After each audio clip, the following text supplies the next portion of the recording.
Sir sir আমাকে বাঁচান। আমার সব কিছু কেড়ে নিয়েছে, আমি ধ্বংস হয়ে গেলাম। আমি পথে বসে গেলাম, আপনারা আমাকে বাঁচান। হাঁপাতে হাঁপাতে বেশ চিন্তিত ভাব নিয়ে চিৎকার করতে করতে থানার ভিতরে প্রবেশ করে জাহেদ নামের একটি ছেলে। ছেলের দিকে ওসি আলামিন ভালো করে তাকিয়ে দেখতে পায় ছেলেটির নাজেহাল অবস্থা। সারা শরীর দিয়ে অঝরে ঘাম ঝরতে শুরু করেছে। থানার ভিতরে ওসির কেবিনে এখনো এসি চালু করা আছে, কিন্তু ছেলেটি হাঁপাতে হাঁপাতে ধপ করে কোনো অনুমতি ছাড়াই চেয়ারে বসে পড়ে। ছেলের দিকে তাকিয়ে বেশ খানিকটা অবাক হয়েছে সকলে মিলে। সবাই ছেলেটার দিকে অবাক করা দৃষ্টিতে তাকিয়ে আছে। ওসি আলামিন ছেলেটাকে কোনো কিছু বলে ওঠার আগেই ছেলেটি ওসি আলামিনের পা জড়িয়ে ধরে হাউমাউ করে কাঁদতে কাঁদতে বলে ওঠে, প্লিজ আমাকে বাঁচান, ওরা আমার সব কিছু হ্যাক করে নিয়েছে। আমি তো নিঃস্ব হয়ে গেলাম। আমাকে এবার কে বাঁচাবে? সব কিছু শেষ হয়ে গেল। স্যার, ওরা আমার ফেসবুক আইডি হ্যাক করে নিয়েছে। ছেলেটার মুখে হঠাৎ এরকম কথা শুনেতে অবাক থেকে অবাকের চরম পর্যায়ে পৌঁছে যায় সকলে মিলে। কেননা মানুষের কত কিছু হারিয়ে যায়, তারপরও এরকম পাগলামি করে না। সেখানে কিনা একটা সাধারণ ফেসবুক আইডি হারিয়েছে। তাতে ছেলেটা যা শুরু করেছে তাতে থানায় উপস্থিত থাকা সকলে অবাক হয়েছে। এমন অবস্থা দেখে ওসি আলামিন বলে ওঠে, এই ছেলে, তোমার নাম কি? আর সাধারণ একটা ফেসবুক আইডি হ্যাক হয়ে গেছে তো কি হয়েছে? মানুষের কোটি কোটি টাকা হ্যাক হয়ে যায়, তারপরও তো আমরা তোমার মতো হাইপার হই না।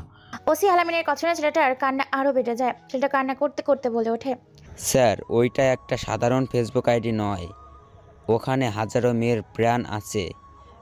আমার একটা ভুলের জন্য সব মানুষের প্রাণ নিমিষেই চলে যেতে পারে। ছেলের মুখে এরকম কথা শুনে তো অবাকের চরম পর্যায়ে ওসি আলামিন সহ সকলে। ওসি আলামিন বলে ওঠে, মানে কি, তোমার ফেসবুকে এমন কি আছে যেটা হ্যাক হয়েছে বলে অনেকের সর্বনাশ হয়ে গেছে? হাজার হাজার মানুষের জীবন বিপদের মুখে। স্যার, আমার যা শাস্তি দিবেন আপনারা আমাকে দেবেন, তবে ওই ফেসবুক আইডিটা হ্যাক হওয়া থেকে ফিরিয়ে আনুন। কারণ সেখানে হাজারো মেয়ের জীবন মরণের ব্যাপার। সেখানে হাজারো মেয়ের নগ্ন পিক এবং ভিডিও আমি রেখেছিলাম। অনেক মেয়ের সাথে প্রেমের অভিনয় করে তাদের সাথে শারীরিক সম্পর্ক করে তাদের গোপন ভিডিও করে রেখেছিলাম এবং তাদের ব্ল্যাকমেল করতাম যদি তারা আমার কাছে রাজি না হতো। অনেক মানুষের ব্যাংক অ্যাকাউন্ট আমি রেখেছিলাম। প্লিজ স্যার, আপনি সকলকে বাঁচান।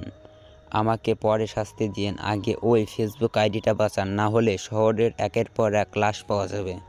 কথাটা শুনে মাথায় আকাশ ভেঙে পড়ে যেন ওসি আলামিনের। ওসি সহ সকলে অবাক হয়ে যায় জায়েদ নামে ছেলেটার মুখে এই কথা শুনে। ওসি আলামিন বলে ওঠে, বেটা, তুই তো একটা কাম করে ফেলেছিস। তোর জন্য পুরো শহর বিপদে। তোর তো শাস্তি হবে। তার আগে সেই মেয়েগুলোর জীবনগুলো বাঁচাতে তাদের ঠিকানা বলতে পারবি? স্যার, তাদের ঠিকানা আমি জানি না সঠিক, তা বলতে পারলাম না। ওকে গ্রেফতার করো। আর হ্যাঁ, খোঁজ খবর নাও শহরে বা গ্রামে কোথাও কোনো রকম ঘটনা ঘটেছে কিনা, যে কেউ আত্মহত্যা করেছে বা কারো কোনো কিছু হারিয়ে গেছে। স্যার, খবর নেওয়া শুরু হয়ে গেছে। আমি ডেকে পাঠিয়েছি আমাদের সাইবার ওয়ার্ডের সিকিউরিটি অফিসারদেরকে। জায়েদ নামে ছেলেটাকে গ্রেপ্তার করা হয়। শহরটা থমথমে পরিবেশ, কোলাহলযুক্ত। আকাশে মেঘাচ্ছন্ন। আকাশটা কালো মেঘে ছোটাছুটি করছে আকাশের চতুর্থ পাশ। পরিবেশটা ঠান্ডা, হালকা কুয়াশার আবরণে চারিদিকে ছেয়ে গেছে। এমন সময় ওসির কেবিনের বাইরে থেকে কেউ একজন বলে ওঠে, স্যার, ভেতরে আসতে পারি? হঠাৎ করে কেবিনের বাইরে কারো গলার আওয়াজ শুনতে পেয়ে ওসি আলামিন সেদিকে তাকায়। সেদিকে তাকিয়ে দেখতে পায় সাইবার ওয়ার্ল্ডের এবং হ্যাকার জগতের পাওয়ার সুপার এবং সফটওয়্যার ইঞ্জিনিয়ার অফিসার ইমন চৌধুরী দাঁড়িয়ে আছে। এটা দেখে ওসি আলামিনের চেহারা থেকে উঠে দাঁড়িয়ে হাসতে হাসতে বলে ওঠে, আরে ইমন, তুমি তুমি বাইরে দাঁড়িয়ে আছো কেন? ভেতরে আসো, ভেতরে প্রবেশ করো। ওসির কথা শুনে ইমন ভেতরে প্রবেশ করে। তারপর ইমন চেয়ারে বসে পড়ে। ওসি বলে ওঠে, ইমন, তোমাকে বর্তমানে আমাদের দরকার। শহরের অবস্থা ভীষণ খারাপ হতে চলেছে। হয়তো লাশের বন্যা পড়তে চলেছে এই শহরে। ওসির মুখে সাইবার ওয়ার্ল্ডের এবং সফটওয়্যার ইঞ্জিনিয়ার ইমন চৌধুরী এরকম কথা শুনে বেশ খানিকটা অবাক হয়। অবাক হয়ে ওসির দিকে তাকিয়ে আছে আর বলে ওঠে, কি হয়েছে হঠাৎ করে যে এই শহরে লাশের বন্যা পড়ে যাবে? ওসি রহিম নামের কনস্টেবলকে ইশারা দেওয়ার সাথে সাথে ভেতর থেকে নিয়ে আসা হয় জাহিদকে। ওসি বলে ওঠে, ইমন, এই ছেলেটার মুখ থেকে বাকি সবটা শোনো। এর ফেসবুক আইডি হ্যাক হয়ে গেছে, আর সেখানে ছিল অসংখ্য মেয়ে 18+ পিক এবং ভিডিও। আর হ্যাকার সমস্ত কিছু হ্যাক করে নিয়েছে। তাতে সেখানে আরও বেশি কিছু জিনিস ছিল যা অনেক গুরুত্বপূর্ণ।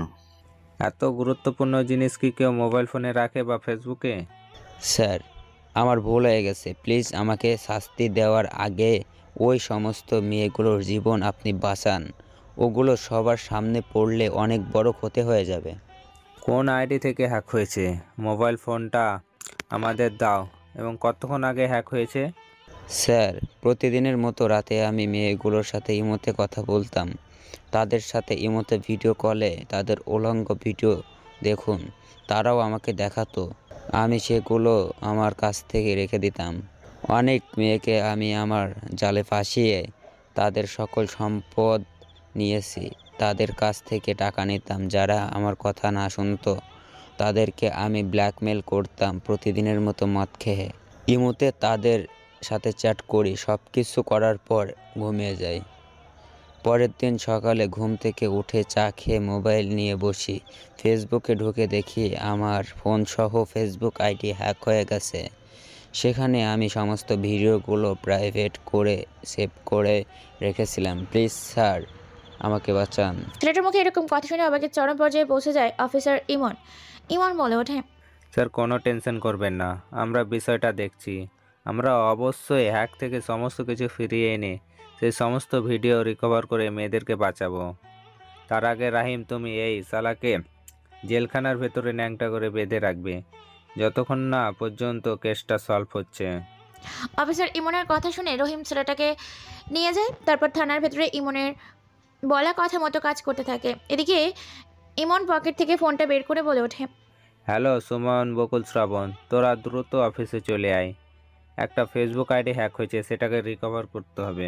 তারপর ইমন থানা থেকে বেরিয়ে পড়ে নিজের কাজের উদ্দেশ্যে। এদিকে টেনশন আছে ওসি আলামিন, কি হবে বুঝতে পারে না।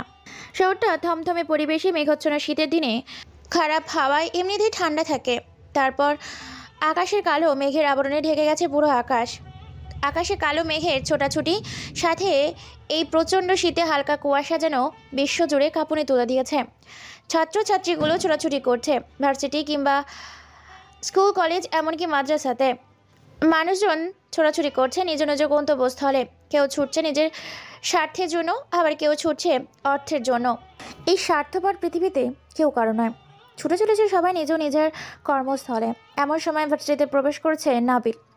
নাবিল ভার্সিটির গেটের সামনে এসে থামে। তারপর ভার্সিটির গেটের দিকে তাকিয়ে ভার্সিটির নামটা ভালো করে দেখে মুচকি একটা হাসি দেয়। ভার্সিটির সামনে পা ফেলে। যখনই ভার্সিটির ভিতর যাবে তখনই নাবিল চমকে ওঠে। কারণ পাশে তাকিয়ে দেখতে পায় বেশ কিছু ছেলে মেয়ে মিলে একটা ছেলেকে বেঝড়পভাবে পেটাচ্ছে। গৌরদের মতো ছেলেটাকে পেটাচ্ছে। ছেলেটা শুধু চিৎকার করছে, ও মা গো, ও বাবা গো বলে। ছেলেটা চিৎকারে যেন পুরো ভার্সিটির মাঠ কাঁপতে শুরু করেছে। কিন্তু অবাক করা বিষয় হচ্ছে কেউ ছেলেটার দিকে এগিয়ে যাচ্ছে না। এটা দেখে অবাকের চরম পর্যায়ে পৌঁছে যায় নাবিল। নাবিল মনে মনে ভাবতে থাকে, এ কি, এই ছেলেটাকে সবাই মারছে কেন? অসহায় একটা ছেলেকে এভাবে কেউ মারে? আর এই ভার্সিটির ছেলে মেয়েগুলো কেমন সবাই হাঁ করে দাঁড়িয়ে তামাশা দেখছে, কিন্তু এগিয়ে যাচ্ছে না, ব্যাপারটা কি?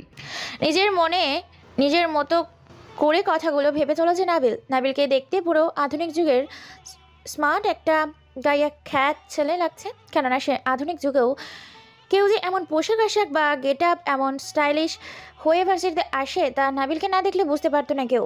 ওদিকে অফিসার ইমন এবং বকুল, শ্রাবণ, সুমন সবাই চেষ্টা করছে ফেসবুক আইডিটাকে ফিরিয়ে আনার, কিন্তু কোনোভাবেই হ্যাকারকে ট্র্যাক করতে পারছে না। যে সফটওয়্যার দিয়ে হ্যাক করেছিল সেই সফটওয়্যারের ভেতরেও প্রবেশ করতে পারছে না তারা, বারবার ব্যর্থ হচ্ছে। অন্যদিকে নাবিল নিজের মতো করে কথাগুলো ভাবছিল, তার সামনে এগিয়ে যাচ্ছিল। একবার ভাবে যে সে সামনে দেখা করতে যাবে, জিজ্ঞাসা করবে কাউকে যেটাকে কেন মারছে, আবার পিছিয়ে যায়। আবার মনে মনে বলে ওঠে, না থাক, ঝামেলা করতে করতে তো নিজের জীবনটাকে প্রায় শেষ করে ফেলেছি। আর নতুন করে আর কোনো ঝামেলাতে নিজেকে জড়াতে চাই না আমি। কথাটা নিজের মতো করে ভাবতে ভাবতে ভার্সিটির ভেতর প্রবেশ করছিল। হঠাৎ করে এমন সময় পেছন থেকে মেইলি কণ্ঠে কেউ একজন বলে ওঠে, এই ছেলে, এদিকে আয়। সবেমাত্র সামনে পা বাড়াতে যাবে এমন সময় পেছন থেকে মেয়ে কণ্ঠে কারো ডাক শুনে পেছনে ঘুরে তাকিয়ে দেখতে পায় একটি মেয়ে পেছনে দাঁড়িয়ে আছে। মেয়েটার দিকে তাকিয়ে বেশ অবাক হয়ে যায় আর বলে ওঠে, জি আপু, আপনি কি আমাকে ডাকছেন? কেন রে, তুই ছাড়া কি আশেপাশে কেউ আছে যে তোকে ছাড়া তাকে ডাকবো? নাকি তুই চোখে দেখতে পাস না? না আসলে আপু। কোনো কথা নয়, এদিকে আয়, নয়তো বান্দরবন খাগড়াছড়িতে গিয়ে ফেলবো। ছেলেটি গুটি গুটি পায়ে সামনে এগিয়ে যেতে থাকে। আর ছেলে মেয়েগুলো যে একটা অসহায় ছেলেকে মারছে সেদিকে তাকিয়ে যেতে থাকে মেয়েটির কাছে। ছেলেকে মারছে আর অহংকার ছেড়ে একটি মেয়ে বলে ওঠে, কুত্তার বাচ্চা, তুই ভার্সিটিতে নতুন এসেছিস আর ভার্সিটিতে এসেই তুই এই নাবিলার সঙ্গে পাঙ্গা নেওয়া শুরু করেছিস। একে আজকে আচ্ছা মতো ধোলাই কর, যাতে এই নাবিলের সাথে দ্বিতীয়বার পাঙ্গা নেওয়ার সাহস না পায়। মেয়েটার কথা মতো ছেলেগুলো আরও উত্তম মাধ্যম দিতে থাকে। এদিকে নাবিল নামের স্মার্ট খ্যাত আধুনিক মেয়েটার কাছে গিয়ে দাঁড়ায় আর বলে ওঠে, হ্যাঁ আপু বলুন, কি জন্য আমাকে ডাকছিলেন? মেয়েটা কোনো কথা ছাড়াই পরপর বেশ কয়েকটা থাপ্পড় লাগিয়ে দেয় নাবিলের গালে। নাবিল থাপ্পড় খেয়ে অবাক হয়ে যায় আর বলে ওঠে, হে কি আপু, আপনি আমাকে থাপ্পড় মারলেন কেন? আর আমি কি করলাম যে কারণে আপনি আমাকে থাপ্পড় মারলেন? আমি তো আপনাকে চিনি না, তাছাড়া আমি কোনো দোষও করিনি। তোর দোষ একটাই, তুই সিনিয়রদের সম্মান করতে জানিস না। ভার্সিটিতে নতুন ভর্তি হয়েছিস, আমাদের সালাম না দিয়ে তুই কোথায় যাচ্ছিস? নাকি ভার্সিটিতে নতুন আসতে তোর পাকনা গজিয়ে গেছে? সরি আপু, আসলে আমি জানতাম না, তাছাড়া আমি এই ভার্সিটিতে নতুন ভর্তি হয়েছি, তাই এই ভার্সিটির ডিসিপ্লিন সম্বন্ধে আমার জানা নেই। তোর তো কম সাহস না, তুই আবার আমার মুখে মুখে তর্ক করছিস। তুই জানিস আমি কে, তোর কি করতে পারি? সরি আপু, ভুল হয়ে গেছে, আসলে আমি জানতাম না, জানলে আমি ঠিকই আপনাদের সালাম দিতাম। শোন, মনে রাখবি এই ভার্সিটিতে থাকতে হলে আমাদের সাথে কখনো পাঙ্গা নিতে আসবে না, না হলে তোর হাত দুটো ভেঙে তোর পেছন পকেটে দিয়ে দেব। সরি আপু। ছেলেটা থাপ্পড় খেয়ে মেয়েটার দিকে তাকিয়ে আছে, কেননা মেয়েটা মনে সুখে সিগারেট টানছে প্রকাশ্যে। নাবিল অবাক হয়ে যায় যে মেয়েটা কেউ কাউকে কোনো কিছু বলছে না। মেয়েটার পরনে জিন্স প্যান্ট, সাদা রঙের একটি টি শার্ট, শরীরের সাথে লেপটা আছে। ফতেমা নামের মেয়েটা আবার মুচকি এসে বলে ওঠে, কিরে, খাবি নাকি? সিগারেট খেলে কয়েকটা টান দে। না আপু, আমি খাই না ওইসব বাজে খাবার। তার মানে কি, তোর তো কম সাহস না? আমি যে খাবারটা খাই তুই সেই সিগারেটটাকে কিনা বাজে খাবার বলছিস? বলে আরও বেশ কয়েকটা থাপ্পড় লাগিয়ে দেয়। ছেলেটা আবার অসহায়ের মতো তাকিয়ে আছে। ছেলেটা মনে মনে ভাবছে, আমাকে চিনিস না, তাই আমার সাথে এমন ব্যবহার করছিস। আমি যদি আগের ফর্মে যাই তাহলে তোরা আমার সামনে দাঁড়িয়ে থাকার সাহস পাবি না। কিরে, আধুনিক যুগের স্টাইলিশ খ্যাত কি সব ভাবছিস? শোন, এই কাগজটা ওই যে জিন্স এবং টি শার্ট পরা মেয়েটা দেখছিস তার হাতে দিবি। ঠিক আছে আপু। আর হ্যাঁ শোন, তুই কিন্তু কাগজটা খুলে দেখবি না, না হলে তোকে ন্যাংটা করে পুরো ভার্সিটিতে ঘোরাবো। নাবিল নামের ছেলেটা আর কোনো কথা না বলে একটা সালাম দিয়ে মেয়েটার সামনে থেকে চলে গিয়ে গুটি গুটি পায়ে সেই জায়গায় চলে যায় যেখানে বেশ কিছু ছেলে মেয়ে মিলে একটা ছেলেকে মারছিল। সেখানে গিয়ে মেয়েটার পেছনে দাঁড়ায় আর মৃদু কণ্ঠে বলে ওঠে, আপু শুনছেন, এই কাগজটা আপনাকে দিতে বলল। অপর পাশে দাঁড়িয়ে থাকা মেয়েটা ব্যস্ত হয়ে দাঁড়িয়েছিল। এমন সময় পেছন থেকে উপরোক্ত করো কথাগুলো শুনে পেছনে তাকিয়ে দেখতে পায় একটা ছেলে দাঁড়িয়েছে। ছেলে দেখে তেমন কোনো রিয়াকশন না দিয়ে বলে ওঠে, হ্যাঁ কি হয়েছে বল, দ্রুত, একদম সময় নেই, যা বলার দ্রুত বলে এখান থেকে মানে কেটে পড়। আপু, এই যে এটা আপনার জন্য, এই কাগজটা আপনাকে দিতে বলল। আচ্ছা দে দেখি কি আছে এই কাগজের ভেতরে। আমি তো জানি না যে কি আছে এর ভেতরে। আচ্ছা ঠিক আছে, তুই যা, আমি দেখছি এই কাগজের ভেতরে কি লেখা আছে। তারপর ছেলেটা আর কোনো কথা না বলে গুটি গুটি পায়ে নিজের গন্তব্যে যেতে থাকে। কয়েক কদম সামনে পা ফেলতেই পেছন থেকে আবারও রাগান্বিত কণ্ঠে কেউ একজন বলে ওঠে, ওই খ্যাত দাঁড়া, কোথায় যাচ্ছিস? সেদিকে আয়, তোর কপালে আজকে দুঃখ লেখা আছে। হঠাৎ করে এরকম কণ্ঠ শুনে বেশ খানিকটা চমকে ওঠে। তারপর পেছনে ঘুরে তাকিয়ে দেখতে পায় তার দিকে মেয়েটা রাগান্বিত চোখে তাকিয়ে আছে। ছেলেটা ভয় পেয়ে সেখানে দাঁড়িয়ে আছে। ছেলেটা মেয়েটার কাছে যাচ্ছে না দেখে মেয়েটা নিজে ছেলেটার কাছে কোনো কথা ছাড়া নিজের হিল জুতো খুলে পরপর বেশ কয়েকটা মারে ছেলেটার গালে। জোরে মেরেছে যে গালগুলো ফেটে রক্ত বের হচ্ছে। ছেলেটা অসহায়ের মতো মেয়েটার দিকে তাকিয়ে আছে, কথা বলতে পারে না। গালগুলো প্রচণ্ড ব্যথা করছে, গালগুলো যেন জ্বলে যাচ্ছে। ছেলেটা মেয়েটা চিৎকার করে বলে ওঠে, তোর সাহস হয় কি করে তুই আমাকে এই নিঝুম চৌধুরীকে প্রেমের প্রস্তাব দিস? যেখানে ভার্সিটির সবাই আমার পায়ের নিচে থাকে সেখানে তোর মতো একটা আধুনিক যুগের গাইয়া স্মার্ট খ্যাত সে কিনা আমার সাথে প্রেম করবে? সবাই হঠাৎ সেদিকে তাকিয়ে আছে। ধীরে ধীরে সবাই ভিড় জমাতে শুরু করেছে। চারিদিক দিয়ে সবাই ঘিরে ধরে, ছেলেটাকে ছেড়ে দেয়। তারপর সেই সব ছেলে মেয়েগুলো নাবিলকে চারিদিক দিয়ে ঘিরে ধরে আর বলে ওঠে, কি রে জিনু, কি হয়েছে? এত রেগে আছিস কেন? দেখ তো, মনে হচ্ছে এই ছেলেটা তোর সাথে কিছু করেছে। তুই ভাবলি কি করে যে ওর মতো একটা গাইয়া খ্যাত আমার সাথে কোনো কিছু করার সাহস পাবে? তাহলে কি হয়েছে বল তো শুনি। এই খ্যাত তোর সাথে কি করেছে যার জন্য তুই ওকে জুতো দিয়ে মারলি?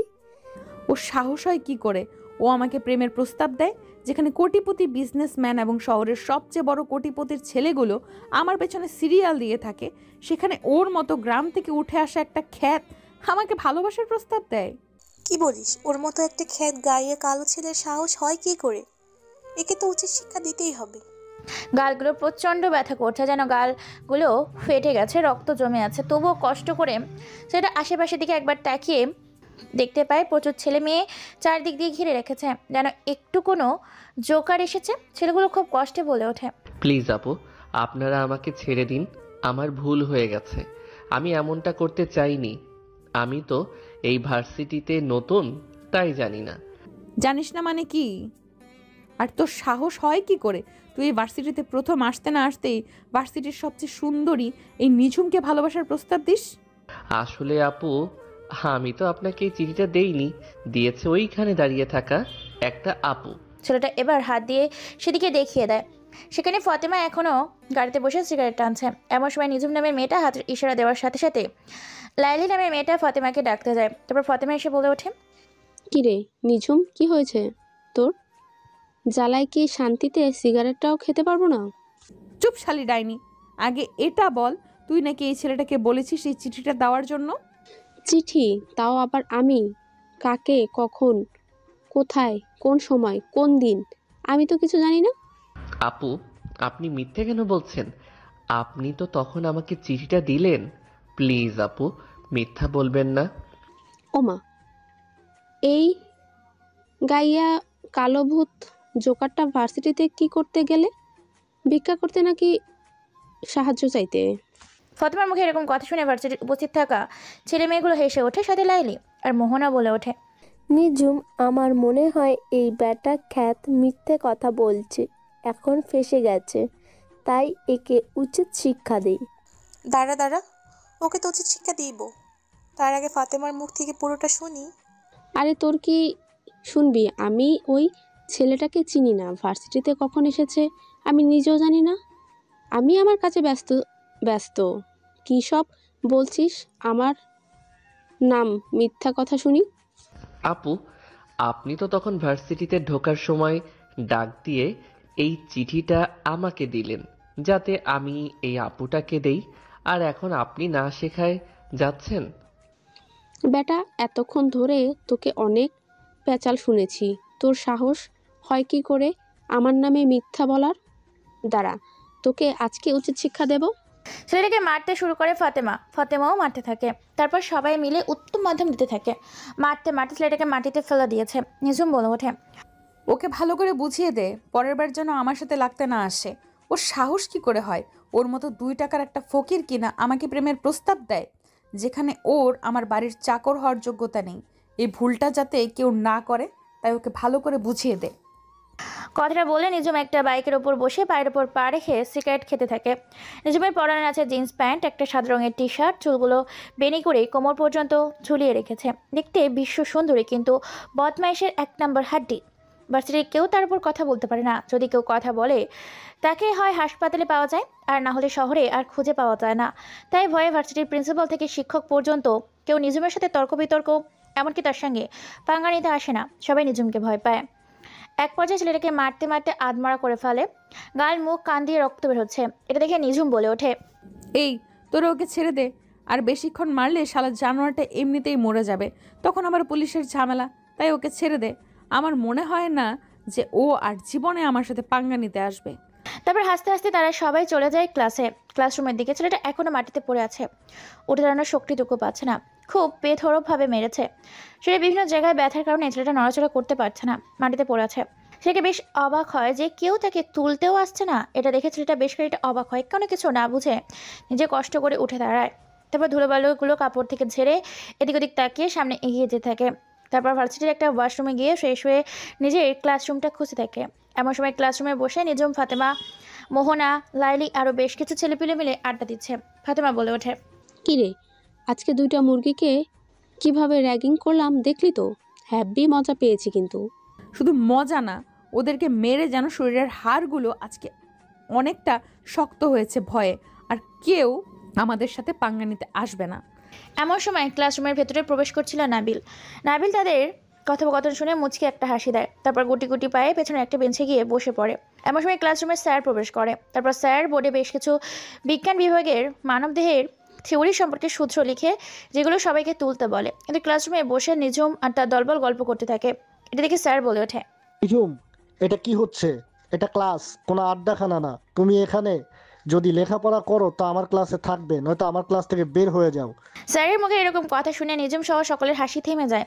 নিঝুম রেগে মেগে উঠে দাঁড়ায় আর চিৎকার করে বলে ওঠে, স্যার, আপনাকে আমি অনেকবার সাবধান করেছি।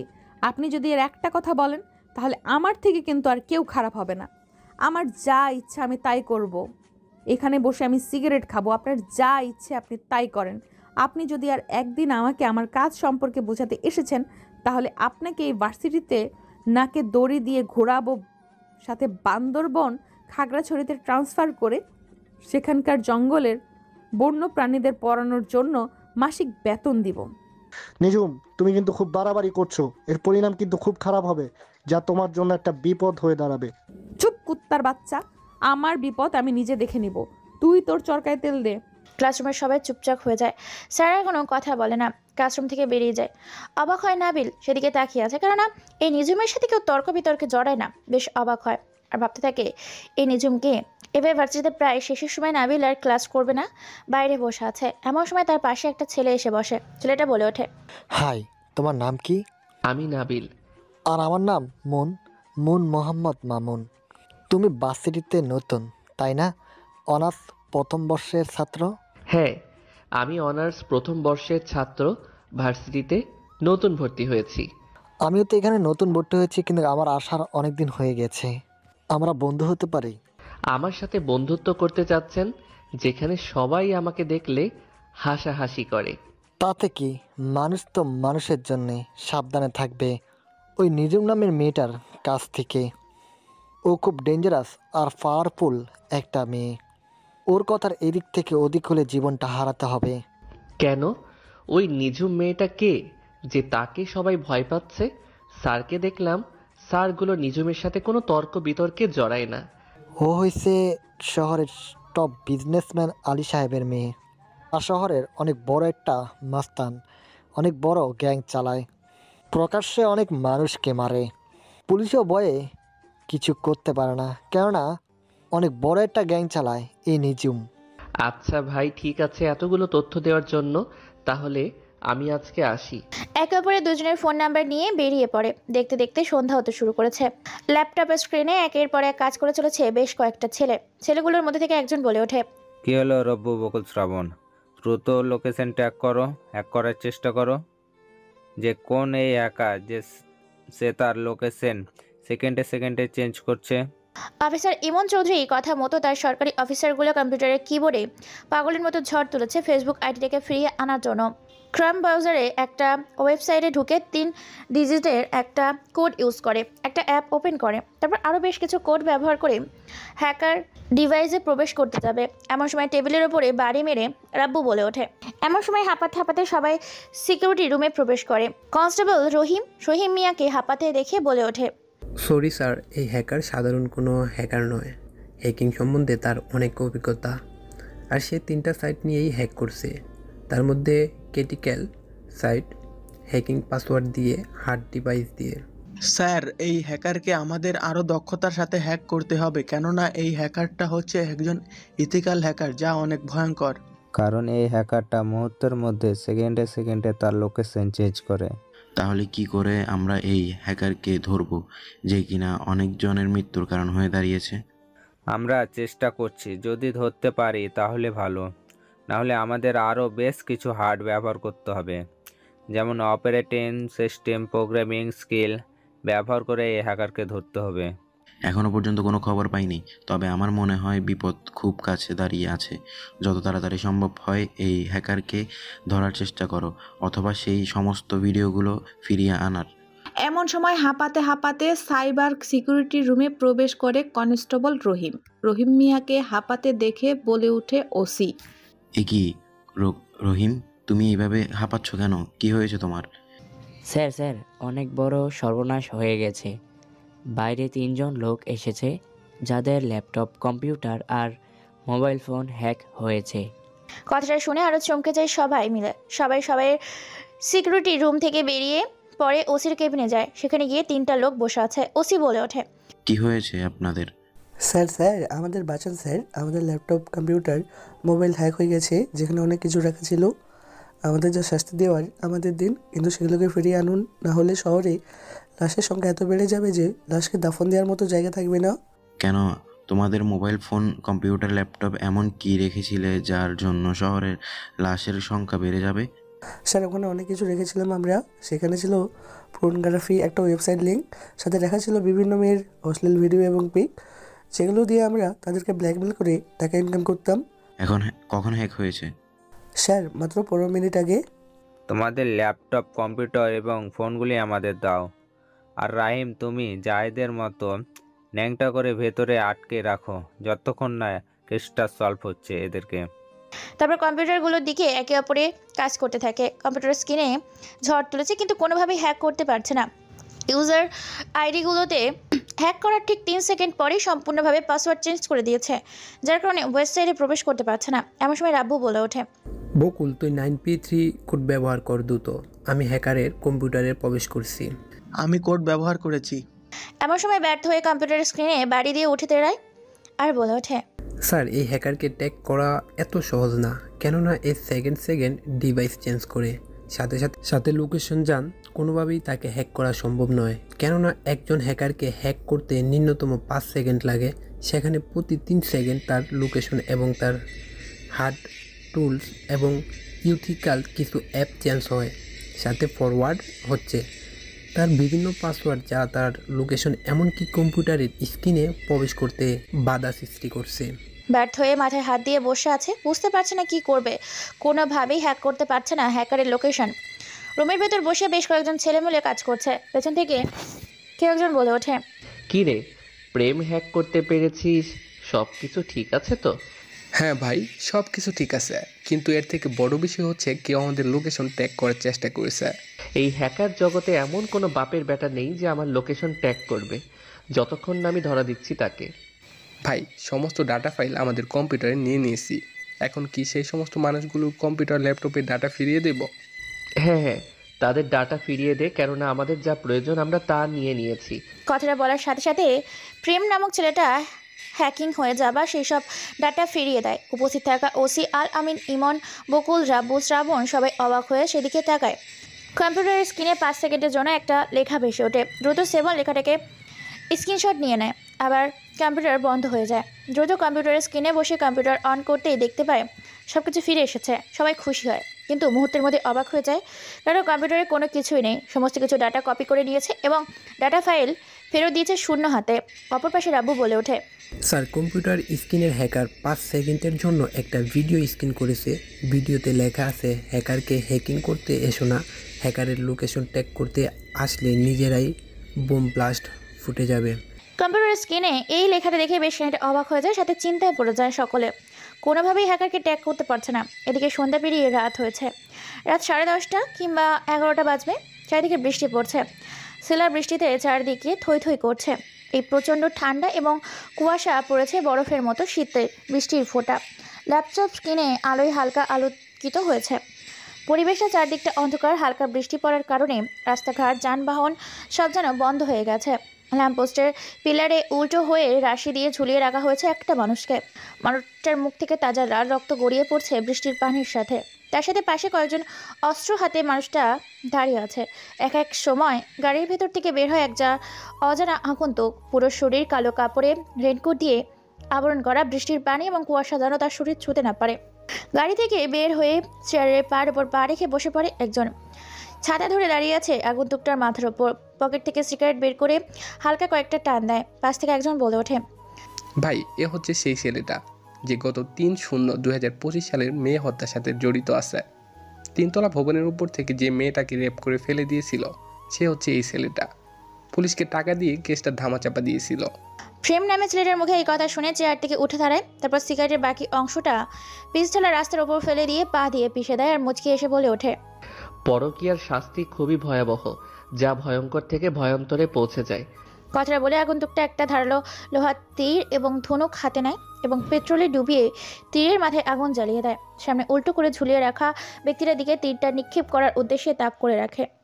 উল্টো হয়ে ঝুলে থাকা মানুষটা ভয়ে কাতর হয়ে গেছে। মৃত্যু যে স্বয়ং তার সামনে, সেটা কোনো কিছুই বলে ওঠার আগেই ধনুকের সংঘর্ষ থেকে তীর নিক্ষেপ হয়ে ছেলেটার কপালের মাঝ বরাবর গেঁথে গিয়ে মাথার পেছন দিক থেকে বের হয়ে যায়। সাথে সাথে 4-5টা রক্তে সঙ্গীন হয়ে ওঠে। এরপর আরও বেশ কয়েকটা তীর একত্রিত করে নিক্ষেপ করা হয় ঝুলন্ত মানুষটার দিকে। একসাথে 3টা তীর গিয়ে লাগে বুকে, পেট এবং ছেলেটার লজ্জাস্থানে। সাথে সাথে মুখ দিয়ে জিহ্বা বের হয়ে পিৎজার রাস্তার ওপর পড়ে থাকে। এরপর কোনো কথা ছাড়াই আগন্তুকটা সহ তার পুরো দল সেখান থেকে বেরিয়ে পড়ে। দেখতে দেখতে রাত শেষ হয়ে সকাল হতে শুরু করেছে। কুয়াশা থাকার কারণে স্পষ্টভাবে কোনো কিছুই দেখা যায় না, তবে ঠিকই সকাল 8টা বেজে গেছে। মানুষজন ছোটাছুটি শুরু করেছে নিজেদের কর্মস্থলে। এমন সময় মানুষজন ল্যাম্পপোস্টের পাশে তীর নিক্ষেপ করে ক্ষতবিক্ষত করা লাশটাকে দিকে তাকিয়ে আতঙ্কে পড়ে যায়। কনস্টেবল রহিম মিয়া হাঁপাতে হাঁপাতে ওসি আলামিনের রুমে প্রবেশ করে। ওসি আলামিন পুরনো কিছু কেস ফাইল ঘাটাঘাটি করছিল। এমন সময় কনস্টেবল রহিম মিয়া এসে বলে ওঠে, স্যার সর্বনাশ হয়ে গেছে। শহরে লাশের কারখানা তৈরি হয়েছে। 5 জায়গা থেকে কল এসেছিল। শহরে নাকি 5টা মেয়ে গলায় রশি পেঁচিয়ে নিজেদের রুমে আত্মহত্যা করেছে। এর থেকেও বড় বিষয় হচ্ছে চৌরাস্তার মোড়ে ল্যাম্পপোস্টের পিলারে কেউ বা কারা একটা ছেলেকে উল্টো করে। কনস্টেবল রহিম মিয়ার মুখে এরকম কথা শুনে তো অবাকের চরম পর্যায়ে পৌঁছে যায় ওসি আলামিন। বুঝতে পারছে না হঠাৎ করে শহরে একই শুরু হলো। কি বলো রহিম, শহরে রাতারাতি এতগুলো মেয়ে আত্মহত্যা করেছে। দ্রুত গাড়ি বের করো এবং সবাইকে অ্যালার্ট হতে বলো। তারপর সবাই থানা থেকে বেরিয়ে একে একে সমস্ত লাশগুলো পরিবারের কাছে যায় এবং সবাই নিজেরা নিজেদের গলায় রশি পেঁচিয়ে আত্মহত্যা করেছে এবং সাংবাদিকের সাথে অনেক মানুষজন ভিড় জমিয়েছে। এলাকার এক রকমের মানুষ আত্মহত্যা করেছে, তবে একই সময় একই টাইমে। এটা ভেবে বেশ খানিকটা অবাক হয় ওসি সহ তার পুলিশ সদস্যগুলো। লাশগুলোকে ময়নাতদন্তের জন্য ফরেনসিক ল্যাবরেটরিতে পাঠিয়ে দেওয়া হয়। লাশগুলোর পরিবারকে সান্ত্বনা দিয়ে তারা রুমগুলো সার্চ করে তাদের পার্সোনাল সব জিনিস পুলিশের নিজেদের আয়ত্তে নিয়ে থানায় চলে আসে। এখনও থানায় উপস্থিত হতে পারেনি ওসি আলামিন ও তার কর্মচারীরা, কেননা ল্যাম্পপোস্টের উল্টো করে ঝুলিয়ে রাখা তীর নিক্ষেপ করে মেরে ফেলেছে একটা ছেলেকে। সেটাই তদন্ত করতে চৌরাস্তার মোড়ে ভিড় জমিয়েছে অসংখ্য মানুষ, সাথে যানবাহনের ভিড়। পুরো রাস্তা জ্যাম হয়ে আছে। দ্রুত লাশটাকে ময়নাতদন্তের জন্য পাঠিয়ে দেওয়া হয়। রাস্তার জ্যাম ছুটানোর জন্য পুলিশ কর্মকর্তারা সহযোগিতা করতে থাকে। এক পর্যায়ে সাংবাদিক ঘটনাস্থল থেকে বলে ওঠে, আজ বৃহস্পতিবার, শহরটা থমথমে পরিবেশ, কেননা 6টা লাশ পাওয়া গেছে শহরে। 5টা মেয়ে নিজেদের রুমে গলায় রশি দিয়ে আত্মহত্যা করেছে, যা এখনও অজানা। অপর পাশে ল্যাম্পপোস্টের পিলারে কেউ বা কারা একটা ছেলেকে ক্ষতবিক্ষত করে নৃশংসভাবে হত্যা করেছে। পুলিশ তদন্ত করছে, তবে শহরে থমথমে পরিবেশ। পুলিশ এখনও মেয়েগুলোর পরিবারকে জানায়নি যে তাদের কী কারণে মৃত্যু হয়েছে আর তারা কী কারণে আত্মহত্যা করেছে। এমনকি এই খবরটা কারো কাছে শেয়ার করেনি, যদি করে শহরের পরিস্থিতি পাল্টে যাবে, সবাই আতঙ্কে থাকবে। এর জন্য গোপনই কাজ করছে ওসি আলামিন সহ ইমন ও তার পুরো সহকারীরা। ইমন বলে ওঠে, স্যার এই মেয়েগুলো একই সময় আত্মহত্যা করেছে আর তাদের ফোনে একই সময় একটা মেসেজ সেন্ড করা হয়েছিল। মেসেজে লেখা আছে, তোরা আত্মহত্যা কর, তোদের আত্মহত্যা আমার জন্য খুব দরকার। কে আপনি আর আমরা কেন আত্মহত্যা করব? কে বলছেন আপনি? আমি তোমাদের শুভাকাঙ্ক্ষী। নিজে আত্মহত্যা করবে নাকি তোমাদের অশ্লীল ভিডিও সোশ্যাল মিডিয়ায় আপলোড করে দেব? আমাদের অশ্লীল ভিডিও মানে? আমি তো কোনো কিছু বুঝতে পারছি না, আপনি কি বলছেন? আমি ধোঁয়াশা বা ধরাছোঁয়ার বাইরে নিজেদের পরিবারের মান সম্মান বাঁচাতে চাইলে এখনই আত্মহত্যা করো। এই বলে তাদের ফোনে একটা ভিডিও সেন্ড করে, আর ভিডিও দেখে সেই সব মেয়েরা নিজেদের পরিবারের মান সম্মানের কথা ভেবে আত্মহত্যা করে। ইমন বলে ওঠে, মেয়েদেরকে বাধ্য করা হয়েছিল তাদেরকে ভিডিও দেখে তাদেরকে আত্মহত্যা করার জন্য। কে করেছে এসব বুঝতে পারছি না। তদন্ত করে চলেছে হ্যাকারের লোকেশন ট্র্যাক করার জন্য। 24টা ঘন্টা সেখানে বসে কয়েকজন দক্ষ সাইবার অফিসার নিয়োগ করে দেওয়া হয়েছে, তবুও লোকেশন ট্র্যাক করতে পারে না অফিসারগুলো। প্রতিদিনের মতো ভার্সিটিতে প্রবেশ করছে নাবিল, কোনো দিকে না তাকিয়ে মাথা নিচু করে ভার্সিটিতে প্রবেশ করছে। এমন সময় পেছন থেকে মেইলি কণ্ঠে কেউ একজন বলে ওঠে, এই যে দেশীয় বিদেশি স্টাইলিশ খ্যাত, এদিকে আয়। নাবিল কোনো কথা শুনে পেছনে তাকিয়ে দেখতে পায় কালকে সে মেয়েগুলো তাকেই ডাকছে। নাবিল কী করবে বুঝতে না পেরে অসহায়ের মতো গুটি গুটি পায়ে তাদের সামনে গিয়ে দাঁড়ায়। এমন সময় নিজুম নামের মেয়েটা নিজের মুখ থেকে সিগারেটের ধোঁয়াগুলো উড়িয়ে দেয় নাবিল নামের ছেলেটার মুখের ওপর। নাবিল নামের ছেলেটা অসহায় হয়ে সিগারেটের গন্ধ সহ্য করতে না পেরে খক খক করে কেসে ওঠে। নিজুম নামের মেয়েটা বলে ওঠে, কিরে তুই কি সিগারেট খাস না যে সিগারেটের ধোঁয়া তুই সহ্য করতে পারছিস না? এই ফাতেমা, লাইলি, মোহনা আমাকে ধর, এই শালা কোন যুগে বাস করে? আরে তুই এসব কি বলছিস? তোর মাথা ঠিক আছে? ও সিগারেট খাবে কি করে? কেননা ওর তো ফকির। ওর কি সিগারেট খাওয়ার মতো টাকা আছে? যা বলেছিস ফাতেমা, একে ভার্সিটির সামনে ভিক্ষা করতে যদি বসিয়ে দেয় তাহলে কেমন দেখায় বলতো? সুন্দর কথা বলেছিস। নাবিল নামের ছেলেটা তাদের কথোপকথন শুনে ভীষণ রেগে যাচ্ছে, কিন্তু নিজেকে কন্ট্রোল করার চেষ্টা করছে, কেননা অনেক কষ্ট করে পুরনো লাইন থেকে ফিরে এসেছে, নতুন করে জীবনটাকে শুরু করার প্রতিশ্রুতি দিয়েছে। কিন্তু এখানে এসে আবার উটকো ঝামেলায় নিজেকে জড়াতে চায় না, তাই সমস্ত কিছু সহ্য করছে ছেলেটা। বলে ওঠে, আপু প্লিজ আমাকে ছেড়ে দিন। আমার যদি ভুল হয়ে থাকে আমাকে এবারের মতো ছেড়ে দিন। তোকে ছেড়ে দিতে পারি, তবে একটা শর্তে। তোকে এখন এই মুহূর্তে সকলের সামনে আমার পাগুলো মুছে দিতে হবে। এটা আমার দ্বারা কোনোভাবেই সম্ভব নয়। সেদিনের কথা তোর মনে আছে তো, কিভাবে তোকে উত্তম মধ্যম দিয়েছিলাম? আর আজকে পুরো ভার্সিটিতে তোকে নাকে দড়ি বেঁধে ঘোরাবো যদি আমাদের কথা না শুনিস তো। প্লিজ আপু আমাকে ছেড়ে দিন। আমি কি করেছি? আপনারা আমার সাথে এমন কেন করছেন? তুই কিছু করিসনি, কিন্তু তোর সাথে আমরা করছি। তোর একটাই দোষ, তুই ভার্সিটিতে প্রথম আসতে না আসতে তুই আমাদের সাথে ঝামেলা করেছিস, আর এখন আমাদের কথা না শুনলে তোর কপালে দুঃখ আছে। এমন সময় কোত্থেকে যেন একটা ছেড়ে এসে পেছন থেকে বলে ওঠে, প্লিজ আপু ওকে ছেড়ে দিন। ও খুব ভালো একটা ছেলে, ও আর আপনাদের সাথে ঝামেলা করবে না, ওর ভুল হয়ে গেছে। হঠাৎ করে পেছনে কারো কণ্ঠস্বর শুনে সেদিকে তাকিয়ে দেখতে পাই ভার্সিটির আর এক আবর্জনা ময়লার ডাস্টবিন। এমন সময় নিজুম বলে ওঠে, কিরে অস্ট্রেলিয়ার ময়লার ডাস্টবিন, হাসপাতালের আবর্জনা, এক আবর্জনা হয়ে আর এক আবর্জনাকে বাঁচাতে এসেছিস? এখানে মন এসেছে নাবিলের পাশে দাঁড়ানোর জন্য। মন আবার বলে ওঠে, আপু প্লিজ ওর ভুল হয়ে গেছে, ওকে ছেড়ে দিন। ও আর আপনাদের সাথে ঝামেলা করবে না, আমি বলে দিয়েছি আপনাদের বিষয়ে। তুই খুব বুদ্ধিমান, কিন্তু তোর বন্ধু তো ভুল করেছে, আর ভুলের শাস্তি তো তাকে পেতেই হবে। তাকে শাস্তি হিসেবে দিয়েছি আমার জুতো পরিষ্কার করতে। এখন যদি আমার জুতো না পরিষ্কার করে, শুধু ওকে নয় সাথে তোকেও এখানে উত্তম মধ্যম দেওয়া হবে। নাবিল কি করবে বুঝতে পারছে না, রেগে তার শরীরটা ফেটে যাচ্ছে। এসেছিল এই ভার্সিটিতে মানুষ হতে, কিন্তু এখানকার মানুষগুলো আর মানুষ হতে দেবে না বুঝে নাবিলকে। নাবিল কোনো কথা ছাড়া নিজের পকেট থেকে রুমাল বের করে নিজুমের পরনে থাকা জুতোগুলো পাগুলো পরিষ্কার করতে থাকে। এমন সময় নিজুমের পায়ে একটা নাবিলের হাতে ছোঁয়া লাগে, সাথে সাথে নিজুমের গালি বুক বরাবর নাবিলের লাথি মারে। নাবিল লাথি খেয়ে বেশ খানিকটা দূরে ছিটকে গিয়ে পড়ে। নিজুম গালি দিয়ে বলে ওঠে, কুত্তার বাচ্চা, রাস্তার কুকুর, জানোয়ার কোথাকার, তোর সাহস কি করে হয় তুই আমার পায়ে হাত দিস? আজকে তোর হাত ভেঙে দিব। তোর মতো একটা রাস্তার ফকির কিনা আমার গায়ে হাত দিয়েছে। এখন তো স্যাভলন আর ডেটল দিয়ে গোসল করলেও এই নোংরা উঠবে না। আমেরিকা থেকে দামি একটা সাবান নিয়ে আসতে হবে তোর এই নোংরা দাগ ওঠানোর জন্য। লাথি খেয়ে বেশ খানিকটা দূরে ছিটকে গিয়ে পড়ে নাবিল। নাবিলের শরীর রাগে ফেটে যাচ্ছে, কি করবে নিজেই বুঝতে পারছে না, যেন এই মুহূর্তে নিজের আসল রূপে ফিরে লাশখানা যেন তৈরি করে দেয়। তারপর নিজের রাগটাকে কন্ট্রোল করে চুপচাপ সহ্য করতে থাকে। নিজুম আবার বলে ওঠে, তুই আমার শরীরে হাত দিয়েছিস, এর শাস্তি তোকে পেতে হবে। আপু প্লিজ আমাকে এবারের মতো ছেড়ে দিন। আমার ভুল হয়ে গেছে, আমি বুঝতে পারিনি, ভুলবশত লেগে গেছে আপনার পায়ে। এর মনে হয় এখনো শিক্ষা হয়নি। এই তোরা ধর তো একে, আজকেই একে বোঝাবো বড়লোকের মেয়ের গায়ে হাত দিলে তার পরিণাম কি হয়। কথাটা বলার সাথে সাথে ফাহিম, মুন্না, শফিক, রফিকুল, মিজানুর, লাইলি, মোহনা, ফাতেমা সবাই মিলে একসাথে এলোপাত্রি মারতে থাকে নাবিলকে। নাবিল এতজনের মার খেয়ে প্রায় মৃত্যুর পথে যাচ্ছে, কি করবে বুঝতে পারছে না। শরীর থেকে প্রচণ্ড রক্ত ঝরছে। নিজুম নিজের হাতের এক হকি স্টিক নিয়ে নাবিলের পা বরাবর মারে একবারে, সাথে সাথে যেন পায়ের হাড্ডিকুড্ডিগুলো ভেঙে টুকরো টুকরো হয়ে যায়। নাবিল সাথে সাথে পাগলের মতো এক চিৎকার দেয়, ও মা গো, আমি মরে গেলাম গো। চিৎকার দেওয়ার সাথে সাথে মাটিতে লুটিয়ে পড়ে নাবিল। তার চিৎকারে আশেপাশের মানুষগুলো বের হতে শুরু করেছে। ছাত্রছাত্রী দিয়ে ভার্সিটির মাঠ পরিপূর্ণ। নিজুম এবার তার হাতে এলোপাথরি মারে, সাথে সাথে হাত ভেঙে মাটিতে ঝুলে পড়ে। এবার পুরোপুরি মাটিতে লুটিয়ে পড়ে নাবিল।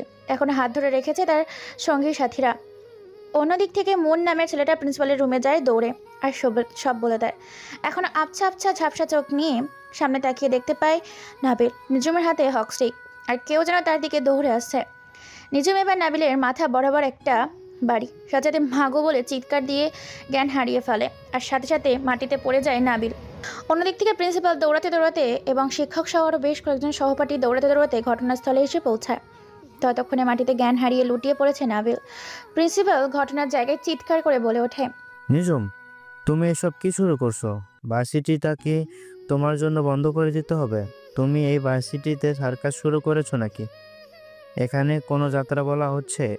নিজুম কোনো কথা বলে না, মুচকে একটা হাসি দেয়। তারপর প্রিন্সিপালের সামনে পকেট থেকে একটা সিগারেট বের করে মনের সুখে টানতে থাকে। ধোঁয়াগুলো উড়িয়ে দেয় মনের সুখে।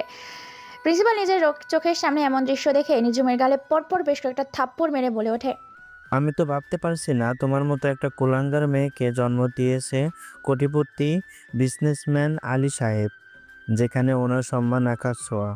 সেখানে তোমার মতো একটা কুলাঙ্গার মেয়েকে জন্ম দিয়ে ওনার সম্মান তুমি মাটিতে ধুলোয় মিশিয়ে দিয়েছ।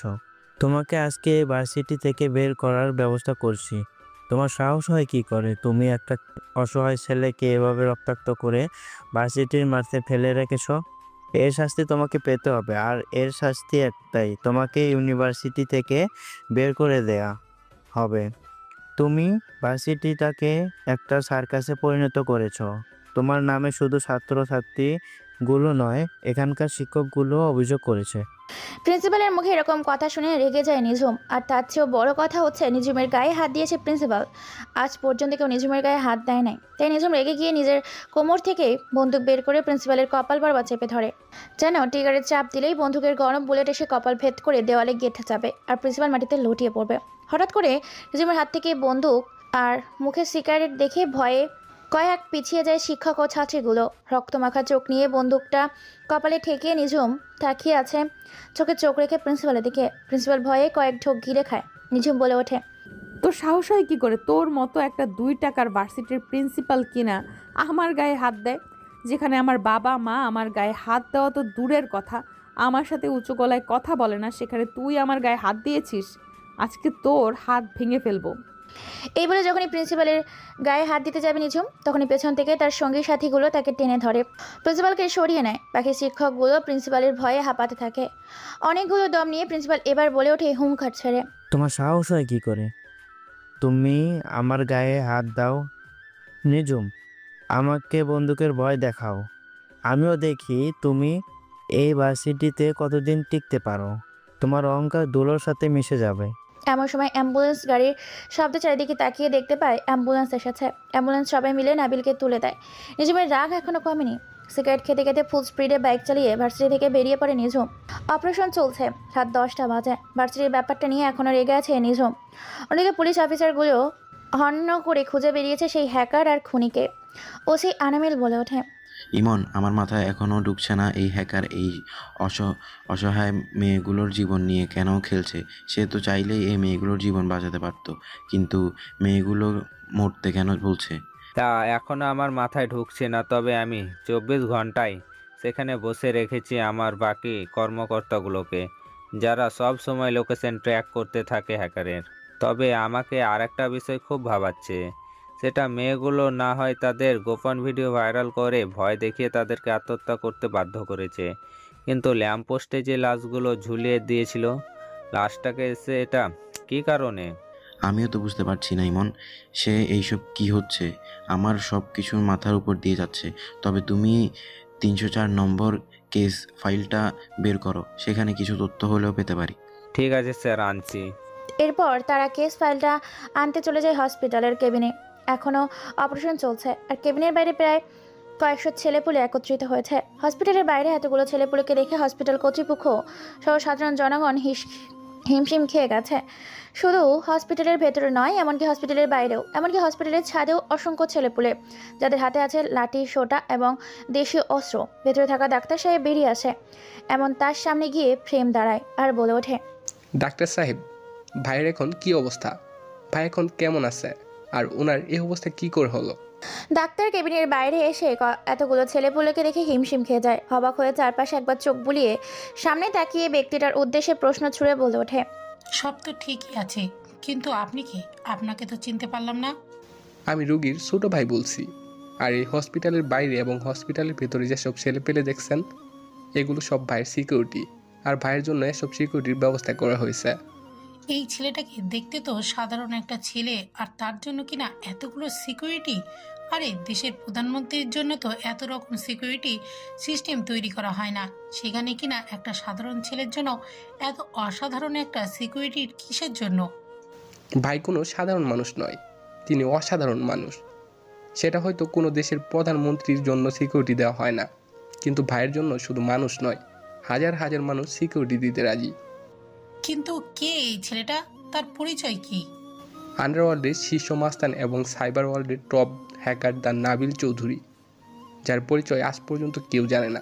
ডাক্তারটার এ কথা শুনে অবাক হয়ে যায়, সাথে সাথে ঘাবড়ে যায় আর ভয়ে ভয়ে বলে ওঠে, কি বলো? তোমরা আমাকে মেরো না, আমি এসবের বিষয়ে কোনো কিছুই জানি না, আর আমি কাউকেই কোনো কিছু বলবো না। ডাক্তার সাহেব, ঘাবড়ানোর কোনো কিছু নেই। এই যে পুরো হসপিটালটা দেখছেন, সেটা ভাইয়ের নিজের টাকা দিয়ে তৈরি করা। আর কেউ জানে না যে এই প্রতিষ্ঠানের মালিক হচ্ছে আমাদের ভাই। তার মানে উনি হাসপাতালের মালিক, কিন্তু উনি ছদ্মবেশে কেন ঘুরে বেড়াচ্ছেন? আর উনি এখন পুরোপুরি সুস্থ আছেন। ওনার হাত এবং পায়ের এবং মাথার কাছে জোরে কেউ কোনো কিছু দিয়ে আঘাত করেছিল, যার কারণে উনি জ্ঞান হারিয়ে ফেলেছিলেন। হাত পায়ে প্রচণ্ড ব্যথা পেয়ে যান। 1 সপ্তাহ রেস্টে থাকতে হবে, না হলে কোনোভাবেই সুস্থ হওয়া সম্ভব না। আমরা বাকিটা দেখে নিচ্ছি, আপনি শুধু আপনার মুখটা বন্ধ রাখবেন। আর আমি ভাইয়ের সাথে দেখা করতে গেলাম। কথাটা বলে ভেতরে চলে যায়। প্রেম আর বাইরের সবাইকে ভালো করে কড়া নজর দিতে বলে। নাবিলের পাশেই দাঁড়িয়ে আছে বেশ কয়েকজন বন্দুক হাতে নিয়ে ছেলেপুলে। মিটমিট করে চোখ খুলছে নাবিল চোখ খুলতেই আবছা আবছা চোখের সামনে তাকিয়ে দেখতে পায় তার সামনে স্বয়ং প্রেম ও তার দলের বেশ কিছু বিশ্বস্ত ছেলেপুলে। তাদেরকে দেখে বেশ খানিকটা অবাক হয়েই বলে ওঠে নাবিল, কিরে প্রেম, তোরা এখানে? তোরা জানলি কি করে যে আমি এখানে আছি? নাবিলের এরকম অবস্থা দেখে রুমের ভেতর থাকা ছেলেগুলো খেতে দেয়। নাবিলকে জড়িয়ে ধরে কাঁদতে কাঁদতে প্রেম বলে ওঠে, ভাই, আপনার এরকম অবস্থা কি করে হলো? কে আপনাকে মেরেছে? কার এত বড় কলিজা যে আপনার গায়ে হাত দেয়? শুধু তার নামটা বলুন, তার গলা কেটে মাথাটা আপনার পায়ের কাছে এনে ফেলে দিব। আপনার ফুলের মতো একটা শরীরে কার হাত লেগেছে বলুন। তার আগে তোরা বল, তোরা সবাই মিলে এখানে কি করছিস? আপনি দল ছাড়লে কি হবে, কিন্তু আমরা আপনাকে ছাড়বো না। আপনি ছাড়া আমরা সম্পূর্ণ অসম্পূর্ণ ভাই। যে ভাই আমাদেরকে ছোট থেকে বড় করেছে, তাকে কি করে ছেড়ে দিই? তার বিপদে পাশে দাঁড়াবো না? আমি সিঙ্গাপুরে গিয়েছিলাম একদিনের জন্য। এখানকার একটা ছোট ভাই আমাকে ফোন দিয়ে বলে তোমাকে নাকি এখানকার বেশ কিছু ছেলে পেলে মেরেছে। সাথে সাথে প্রাইভেট প্লেন নিয়ে আবার ব্যাক করি, আর তোমাকে হসপিটালে অ্যাডমিশন করেছিল আমাদের ছেলেগুলো। তুই চিন্তা করিস না, আমি সম্পূর্ণ ঠিক আছি। ভালো হতে এসেছিলাম এই শহরে, কিন্তু এই শহরের মানুষগুলো আর ভালো হতে দিল না। তাই এখন তাদেরকে আমার আসল রূপটা দেখাতে হবে। আপনাকে কিছুদিন রেস্টে থাকতে বলেছে ভাই। নাবিলা তার দলের ছেলেপুলেগুলো কথোপকথন করতে থাকে। আপনাদের জানার ইচ্ছে করছে যে আসলে এই নাবিলকে আর নিঝুমকে। চলুন তাহলে নাবিলকে শুনে আসি।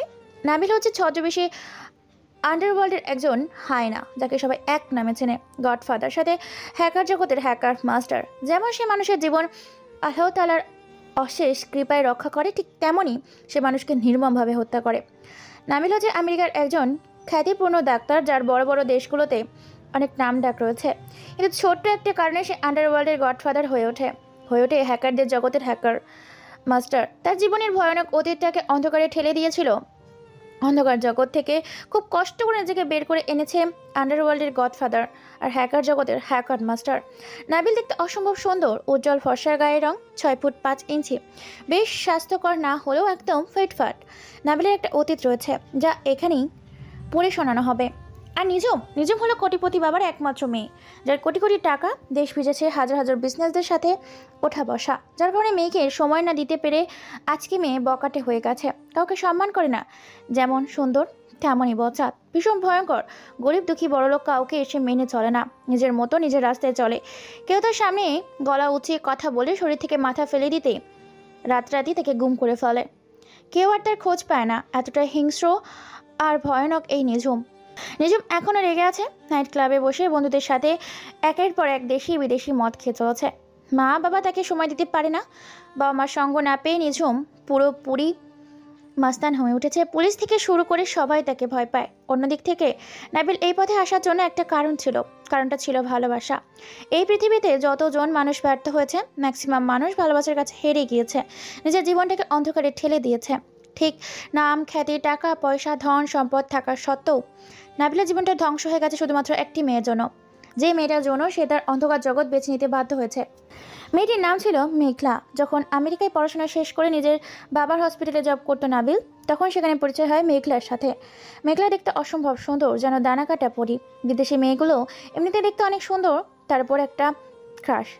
যে না জামা পরে যেন আমাদের দেশের মানুষগুলো তাকে দেখলে এমনিতেই গিলে খাবে, এতটাই বিউটিফুল গার্ল।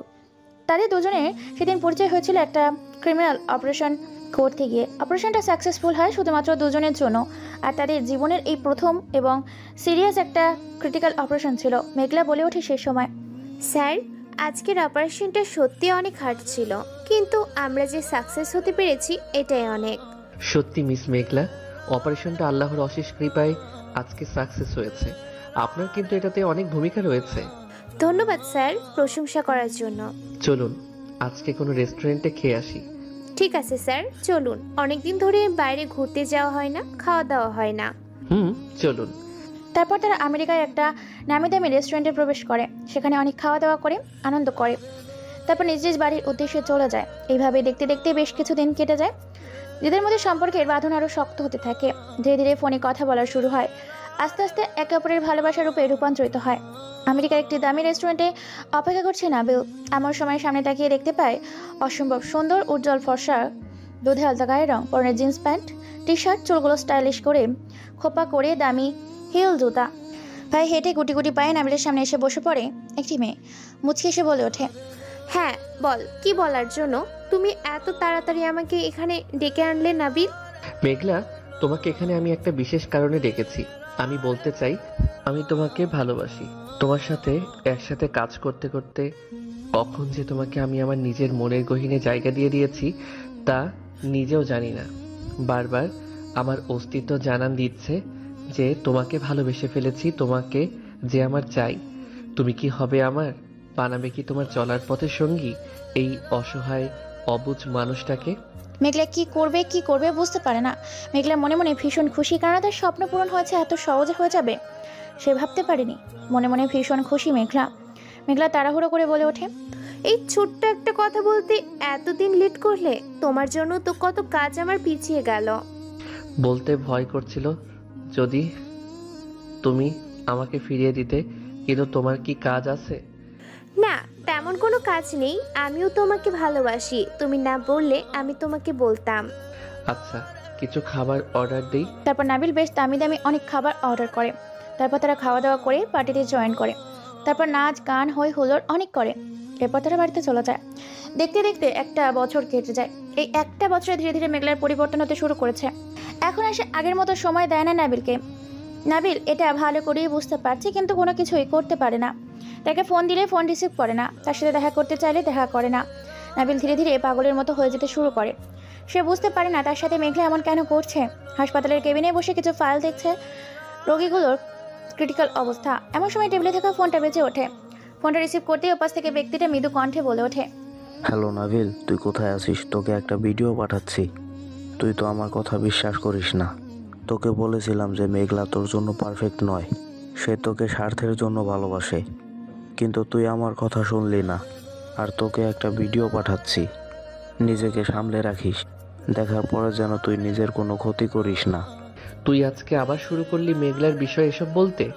আগে তো ভিডিওটা দেখ, তারপর না হয় আমাকে যা বলার বলিস।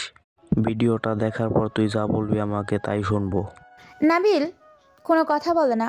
মামুন নামের ছেলেটা একটা ভিডিও পাঠায়। তারপর নিজের কাজ রেখে মোবাইল রেখে ভিডিও পাঠিয়েছে। সেটা দেখার জন্য ফোনের স্ক্রিনে চোখ যেতেই তো কলিজাটা মোটর দিয়ে ওঠে তার। নাবিলের জন্য পুরো দুনিয়া জিন্দেগি অন্ধকার কালো ধোঁয়াতে ছেয়ে যেতে শুরু করেছে। কালো মেঘে বজ্রপাতের যেন বিকট আওয়াজের শব্দ দূষণ করছে বুকের ভেতর। হালকা করে বুকের ভেতরে চিনচিন ব্যথা অনুভব করছে নাবিল। নাবিল ভিডিওটা দেখতে থাকে। হ্যাঁ, ভিডিওতে মেঘলার একটা ছেলে অন্তরঙ্গ অবস্থায় একটা হোটেলে শরীরের খিদা মেটাচ্ছে। সম্পূর্ণ ভিডিওটা দেখে নাবিলের নিজের হাতে থাকা ফোনটা ছুঁড়ে মারে দেওয়ালে, সাথে ফোনটা ভেঙে যায়। সামনে থেকে পানির গ্লাসটা হাতে নিয়ে চেপে ধরে, সাথে গ্লাসটা ভেঙে নিজের হাতে গেঁথে যায়। পাগলের মতো একটা চিৎকার দেয় নাবিলের চিৎকার তার বাবা মা সহ অনেক স্টাফ সেখানে চলে আসে মামুন। নাবিল কোনো কথা বলে না, হাত দিয়ে এখনও রক্ত পড়ছে। নাবিলের মা বলে ওঠে। নাবিল কোনো কথা বলে না, চুপচাপ দাঁড়িয়ে আছে। তার মা আবার বলে ওঠে, কিরে বাবা, কি হয়েছে তোর? হাত থেকে রক্ত পড়ছে, কাটলি কি করে?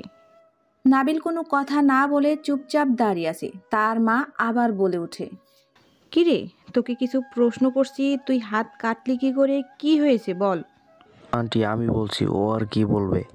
নিজের জীবনটাকে তো ধ্বংস করে দিয়েছে নিজের হাতে। আপনারা তো মেঘলাকে মাথায় করে রেখেছিলেন, কিন্তু মেঘলা তো আপনাদের কপালে জুতার বাড়ি মেরে চলে গেছে। এ দেখেন ভিডিওটা। এবার ভিডিওটা দেখায় সবাইকে। ভিডিও দেখে তো সবাই নিজের জায়গা থেকে খানিকটা পিছিয়ে যায়। মেঘলার মতো মেয়ে কিনা এরকম কাজ করছে, বিশ্বাস করতে পারে না, ভেঙে পড়ে সবাই।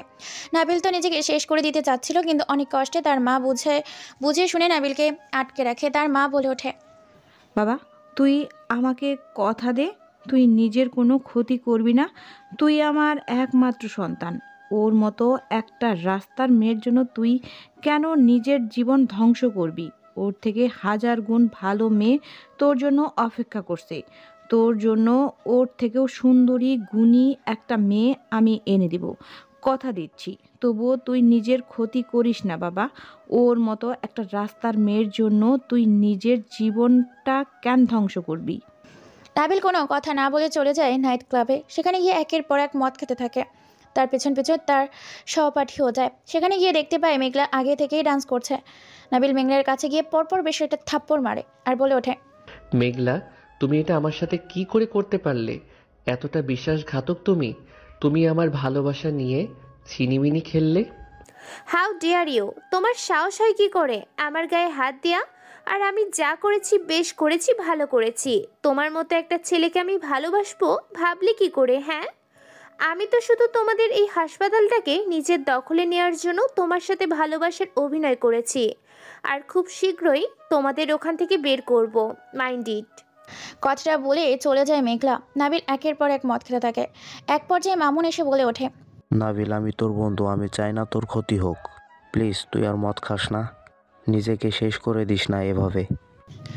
অনেক কষ্টে বুঝিয়ে শুনিয়ে নাবিলকে সেদিন বাড়িতে নিয়ে যায়। এরপর ধীরে ধীরে নাবিল নিজেকে রুম বন্ধ করে ফেলে। এর মধ্যে মেঘলা পুলিশে নিয়ে পুরো হাসপাতাল দখল করে নেয়। এই খবরটা সহ্য করতে না পেরে নাবিলের বাবা মা মারা যায়। নাবিল পুরোপুরি একা হয়ে যায় আর ভেঙে পড়ে। নিজেকে অন্ধকার জগতে একেবারে নিয়ে যায়। মদ গাঁজা নিয়ে নিজেকে শেষ করে দিতে থাকে, কিন্তু তার সঙ্গ তার বন্ধুরা কখনো ছাড়েনি। মদ খেয়ে বড়ির দিকে ফিরছে নাবিল, তার সাথে তার বন্ধুগুলো। এমন সময় তার সামনে একটা গাড়ি কিছু একটা ছুঁড়ে ফেলে দেয় রাস্তার মাঝে। এটা দেখে ধীরে ধীরে তারা মাতাল অবস্থায় সেদিকে যেতে থাকে। সেখানে গিয়ে তো চোখ কপালে উঠে যায়। সামনে তাকিয়ে দেখতে পায় একটা মেয়েকে উলঙ্গ অবস্থায় রাস্তায় ফেলে গেছে একটা গাড়ি। মেয়েটাকে এখনো ছটফট করছে, বেঁচে আছে, সারা শরীর থেকে রক্ত পড়ছে। মেয়েটার যৌনাঙ্গ থেকে রক্ত বেরোচ্ছে। সবাই মেয়েটার দিকে তাকিয়ে বুঝতে পারে মেয়েটাকে রেপ করা হয়েছে। তারা দেরি না করে দ্রুত হসপিটাল নিয়ে যায়। তো নাবিল একজন নিজে ডাক্তার, তার সে নিজেই চিকিৎসা করতে থাকে একটা বেসরকারি হাসপাতালে। অপারেশন শেষ করতে প্রায় অনেক সময় লেগে যায়। সকাল হয়েছে, বাইরে অপেক্ষা করছিল সবাই। ভেতর থেকে ডাক্তার বের হয়ে বলে ওঠে, নাবিল সাহেব, ওনার জ্ঞান ফিরেছে, চাইলেই আপনারাও দেখা করতে পারেন। তারপর নাবিল আর তার বন্ধুরা ভেতরে প্রবেশ করে। মেয়েটা মিটমিট করে চোখ খুলছে। মেয়েটা কেঁদে চলেছে। নাবিল মেয়েটার পাশে বসে মাথায় হাত বুলিয়ে বলে ওঠে, তোমার সাথে সেদিন কি হয়েছে আমি জানি না, তবে তুমি আমাকে বলতে পারো। তোমাকে ন্যায্য বিচার পাইয়ে দেওয়ার জন্য আমার সমস্ত কিছু উজাড় করে দেব। 15 বছরের ছোট্ট মেয়েটা নিজের মুখ থেকে অক্সিজেনের মাস্ক খুলে বলে ওঠে, ভাইয়া, আমাকে বাঁচানোর জন্য অনেক ধন্যবাদ। আপনি ওদেরকে শাস্তি দেবেন। ওরা আমার এলাকার ছেলে। ওরা নেশা এবং পর্নোগ্রাফিতে আসক্ত। প্রতিদিনের মতো আমি কাজ করে বাড়ি ফিরছিলাম, আর তারা পাশের বাড়িতে পর্নোগ্রাফি দেখছিল। আমি জানতাম তারা খারাপ ছেলে। তারা সব সময় পূর্ণগ্রাফি দেখতো। আমি তাদের বাড়িতেই কাজ করতাম। তাদের দৃষ্টিশক্তি আমার দিকে সবসময় থাকতো। কিন্তু সেদিন বড় আপার বড় স্যার না থাকায় তাদের ছেলেও তার বন্ধুরা মিলে আমাকে ধর্ষণ করে। যখন তারা আমাকে ধর্ষণ করছিল তখন তারা পূর্ণগ্রাফি দেখে আমাকে খুবলে খুবলে খেতে থাকে। সে সময় আমার চিৎকার কেউ শোনেনি। মেয়েটা কথাটা বলতে বলতে কেঁদে ওঠে। হঠাৎ করে মেয়েটা হাইপার হয়ে যায়। মেয়েটার হার্টবিট দ্রুত চলতে শুরু করে। মেয়েটার শ্বাস নিতে কষ্ট হচ্ছে। ডাক্তার সহ নাবিল মেয়েটাকে বাঁচানোর চেষ্টা করছে, কিন্তু মৃত্যুর নির্মম খেলা মেয়েটা সেখানেই শেষ নিঃশ্বাস ত্যাগ করে। এরপর নাবিল প্রতিজ্ঞা করে আর নিজেকে শেষ করবে না। এখন থেকে গরিবের হয়ে সে উঠবে আন্ডারওয়ার্ল্ডের গডফাদার আর হ্যাকার জগতের হ্যাকার মাস্টার। সে পর্নোগ্রাফি থেকে দেশের আজকে যুব সমাজের এই অবস্থা, সেই পর্নোগ্রাফি ধ্বংস করে শহরে দেশে অন্যান্য চলছে তা আন্ডারওয়ার্ল্ড থেকে কন্ট্রোল করবে। নাবিল এরপর প্রতিশোধ নেওয়ার জন্য নিজেকে তৈরি করতে থাকে। হ্যাকিং জগতে হ্যাকিং শেখে। সব কিছু করতে করতে 5 বছর লেগে যায়। ধীরে ধীরে সে একটা বিশাল গ্যাংয়ের গ্যাংস্টার হয়ে ওঠে। এরই মধ্যে পর্নোগ্রাফির একটা ওয়েবসাইট হ্যাক করে পুরোপুরি নষ্ট করে দেয়। সেখানকার ছেলেপুলেগুলো নাবিলের অস্তিত্ব টের পেয়ে হ্যাকিং জগতে নাবিলকে ট্যাগ করে। নাবিলের গন্তব্যে চলে আসে। সেদিন নাবিল রাস্তা দিয়ে একাই হেঁটে যাচ্ছিল। নাবিলের জীবনের প্রথম মিশন, সে নিজের হাতে মানুষ খুন করেছিল। রাস্তায় হঠাৎ করে 15 থেকে 20টা বাইক এসে থামে। সবার হাতে সব বিদেশি দামি দামি অস্ত্র। নাবিল বলে ওঠে, কে তোরা? কি চাই আমার কাছে? তোর জীবনটা আমাদের চাই। তোর সাহস হয় কি করে? তুই আমাদের ওয়েবসাইট হ্যাক করে আমাদের অস্তিত্ব সরিয়ে দিস, আমাদের দান্দায় হাত দিয়েছিস, আমাদের ব্যবসা বন্ধ করে দিয়েছিস। তোকে মেরে আবার সেই ব্যবসা নতুন করে চালু করব। নাবিল থাকতে সেটা আর কোনো দিন সম্ভব নয়। সেটা অসম্ভব কিছু নয়। এরপর ছেলেগুলোর সাথে তার সংঘর্ষ লেগে যায়। মারপিট আর খুনাখুনিতে রূপান্তরিত হয়। খবর পেয়ে তার দলের ছেলেগুলো চলে আসে। মামুন, প্রেম সবাই চলে আসে। তারপর ছেলেগুলো খুব নৃশংসভাবে জবাই করে টুকরো টুকরো করে রাস্তায় ফেলে সাজিয়ে রাখে, চলে যায়। সেটাই ছিল জীবনের প্রথম ব্রেকিং নিউজ। এরপর প্রতিশোধ নেওয়ার জন্য মেঘলাকে খুঁজতে থাকে, কিন্তু খবর পায় মেঘলা একটা দুর্ঘটনায় 1 বছর আগেই মারা গেছে। এরপর আমেরিকায় একটা দল গঠন করে, সেখানে নিজের ব্যবসা প্রতিষ্ঠিত করে। বাংলাদেশে চলে আসে সাধারণ মানুষের পাশে দাঁড়ানোর জন্য। আর এখানে এসেই ভর্তি হয় ভার্সিটিতে। আর ভার্সিটিতে ভর্তি হইতেও একের পর ঘটনা ঘটতেই থাকে। দেখতে দেখতে 1টা 2টা 3টা দিন কেটে গেল। আজকে মোটামুটি বেশ ভালোই সুস্থ হয়েছে নাবিল। এই কয়েকদিন নিঝুম ভার্সিটিতে অনেক অপকর্ম করেছে। আজকে সবাই মিলে সিগারেট আসর বসিয়েছে ভার্সিটির গেটের সামনে। প্রতিদিনের মতো গুটি গুটি পায়ে নাবিল ভার্সিটির ভেতর প্রবেশ করছে। এদিকে অবাক হয় নিঝুম ও তার দলবল। এমন সময় নিঝুম বলে ওঠে, এই ফাতেমা, দেখ তো, এটা সেই খ্যাত ছেলেটা না যাকে কিছুদিন আগে উত্তম মধ্যম দিয়েছিলাম, যার মুখের মানচিত্র পুরো পাল্টে দিয়েছিলাম? সেই ছেলেটা ভার্সিটিতে আবার কোন সাহসে প্রবেশ করেছে? নিঝুম, তাই তো দেখছি। বেটা ভার্সিটিতে প্রবেশ করতেই ছেলেটার সাহস আছে বলতে হবে। ছেলেটাকে ডাক আর এখানে নিয়ে আয়। ওকে আজকে আর একটু মজা বোঝাই, তবে আজকে তার সাথে কোনো কিছুই করব না। কিরে, এই খ্যাত আজকে আবার ভুল করলি? সালাম না দিয়ে কোথায় যাচ্ছিস?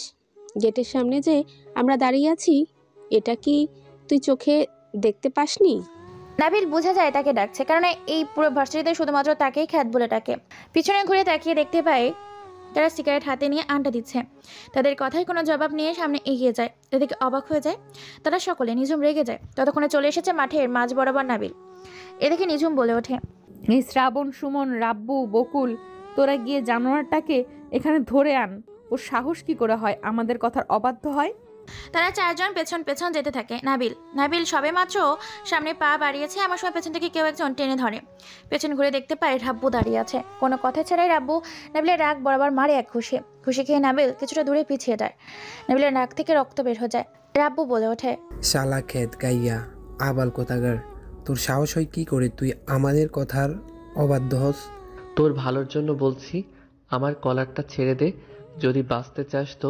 নাবিলের মুখে এরকম হঠাৎ করে কণ্ঠ শুনে বেশ খানিকটা অবাক হয়ে যায় সবাই। রাব্বু বলে ওঠে, কিরে, হঠাৎ করে তোর মুখে নতুন কণ্ঠ শুনতে পেলাম? তোকে তো আজকে পুরো ন্যাংটা করে পেটাবো ভার্সিটির মাঠে। কথাটা বলে শার্টের কলার ধরে টানতে টানতে মাঠের খানিকটা সামনে আনে, কিন্তু সামনে আর এগিয়ে যেতে পারে না তারা। 4 জন আটকে গেছে। অবাক হয়ে পেছনে তাকায় সবাই। দৃশ্য দেখে ভার্সিটির মাঠের দিকে তাকিয়ে আছে সবাই। চোখ যেন ভার্সিটির মাঠের দিকে। শিক্ষক শিক্ষিকা ছাত্রছাত্রীরা সবাই দেখে আছে রাব্বু আর নাবিলকে সামনে নিয়ে। রাব্বু বলে ওঠে, কুত্তার বাচ্চা, তুই আমাদের পাওয়ার দেখাচ্ছিস? দাঁড়া, তোকে মজা বুঝাচ্ছি। এই বলে রাব্বু যখনই নাবিলকে ঘুষি মারতে যাবে তখনই নাবিল রাব্বুর হাত ভেঙে দেয়। এক এক করে তাদের 4 জনকে মেরে মাটিতে শুয়ে দেয়। হঠাৎ করে এই দৃশ্য দেখে সবাই অবাক হয়ে যায়। অবাক হয়ে সবাই সামনে তাকিয়ে আছে। এই দৃশ্য দেখে নিঝুম ও তার দলবল দৌড়ে এগিয়ে আসতে থাকে মাঠের মাঝখানে, সাথে আরও বেশ কিছু ছেলেপুলে। চারিদিক দিয়ে ঘিরে ধরে নাবিলকে। নিঝুম নাবিলকে ধাক্কা দিতে দিতে বলে ওঠে, কিরে রাস্তার ফকির জারজ কোথাকার, তোর সাহস কি করে হয় তুই আমার বন্ধুদের গায়ে হাত দিস? কথা বলে যখনই নিঝুম নাবিলকে মারতে যাবে তখনই নাবিল নিঝুমকে উল্টো করে ঘুরিয়ে পরপর বেশ কয়েকটা থাপ্পড় খেয়ে 5টা আঙুলের ছাপ বসে যায় গালে। হতবাক হয়ে গেছে সবাই। নিঝুম বলে ওঠে, ভেবেছিলাম তোকে আজকে কিছুই করব না, কিন্তু তোর ভাগ্য খারাপ। তোর সাহস হয় কি করে আমার গায়ে হাত দেওয়ার? তোকে তো এতদিন শুধু র্যাগিং করেছি, কিন্তু আজকে তোকে একেবারে জীবনের তরে শেষ করে দেব, যাতে তোর এই চেহারাটা আমাকে আর দেখতে না হয়। তোর মতো একটা অযোগ্য ছেলে আমার গায়ে হাত দিয়েছে, এই তোরা দাঁড়িয়ে না থেকে ওর জীবন থেকে আত্মাটা বের করে ফেল, যাতে ওর কোনো অস্তিত্ব না থাকে। কথাটা বলে ভার্সিটি নিঝুমের দলের ছেলেপুলেগুলোর সাথে মারপিট শুরু হয়ে যায়। নাবিল সবাইকে মেরে এক এক করে মাটিতে ফেলে দিচ্ছে। নিঝুম সহ সবাই অবাক হয়ে যায়, সেদিকে তাকিয়ে আছে। ভয়ে কেউ কোনো কথা বলতে পারছে না। প্রায় 10 থেকে 15 জন ছেলেকে মাটিতে ফেলে রেখেছে। হঠাৎ করে কেউ একজন নাবিলের মাথায় আঘাত করে, সাথে সাথে নাবিল হাঁটু গেড়ে মাটিতে বসে পড়ে। এটা দেখে নিঝুম ও তার দলবল হাসাহাসি করতে থাকে, কিন্তু হঠাৎ করেই বন্দুকের গরম বুলেট শব্দে জায়গাটা কেঁপে ওঠে। ভার্সিটি গেটের দিকে তাকিয়ে দেখতে পায় পরপর 30 থেকে 40টা কালো রঙের হাউস গাড়ি প্রবেশ করছে ভার্সিটির মাঠে। গাড়িগুলো ভার্সিটির মাঠে ব্রেক হওয়ার আগেই গাড়িগুলোর ভেতর থেকে ঝাঁকে ঝাঁকে আবালিক পাখির মতো ছেলেপুলে বের হতে থাকে। এদিকে অবাক হয়ে যায় সকলে। আশেপাশে দাঁড়িয়ে থাকা ছাত্রছাত্রীগুলো ভয়ে লুকিয়ে পড়ে। কেউ বুঝতে পারছে না এই ভার্সিটির মাঠ হতে চলেছেটা কি, হচ্ছেটা কি। নিঝুম তো হা হয়ে সেদিকে তাকিয়ে আছে। ছেলেগুলো নাবিলের সামনে এসে দাঁড়ায়, নাবিলকে তুলে দাঁড় করে আর বলে ওঠে, ভাই তোমার কিছু হয়নি তো? উঠে দাঁড়াও ভাই, এদের সাহস কি করে হয়? আজকে আমি একা এদেরকে মেরে এখানে পুঁতে ফেলবো জীবন্ত অবস্থায়। না দাঁড়া, আজকে আমি এদেরকে বোঝাবো যে এই নাবিল চৌধুরী কতটা ভয়ঙ্কর। কথাটা বলে প্রেমের হাত থেকে একটা হকি স্টিক নিয়ে এলো পাথরের পেটে থেকে ছেলেগুলো মাগো বলছে আর মাটিতে লুটিয়ে পড়ছে। ভর দৃষ্টিতে তাকিয়ে আছে নিঝুম ও তার বান্ধবীগুলো। এক পর্যায়ে সবাইকে মেরে মাটিতে ফেলে দেয়। সবাই মাটিতে গড়াগড়ি খাচ্ছে। এমন সময় ভার্সিটিতে প্রায় 50টিরও বেশি অ্যাম্বুলেন্স প্রবেশ করে। এক এক করে অ্যাম্বুলেন্সের ছেলেগুলোকে তুলে নিয়ে চলে যায়। অবাক হয়ে তাকিয়ে আছে, কেউ বুঝতে পারে না কে এই ছেলে।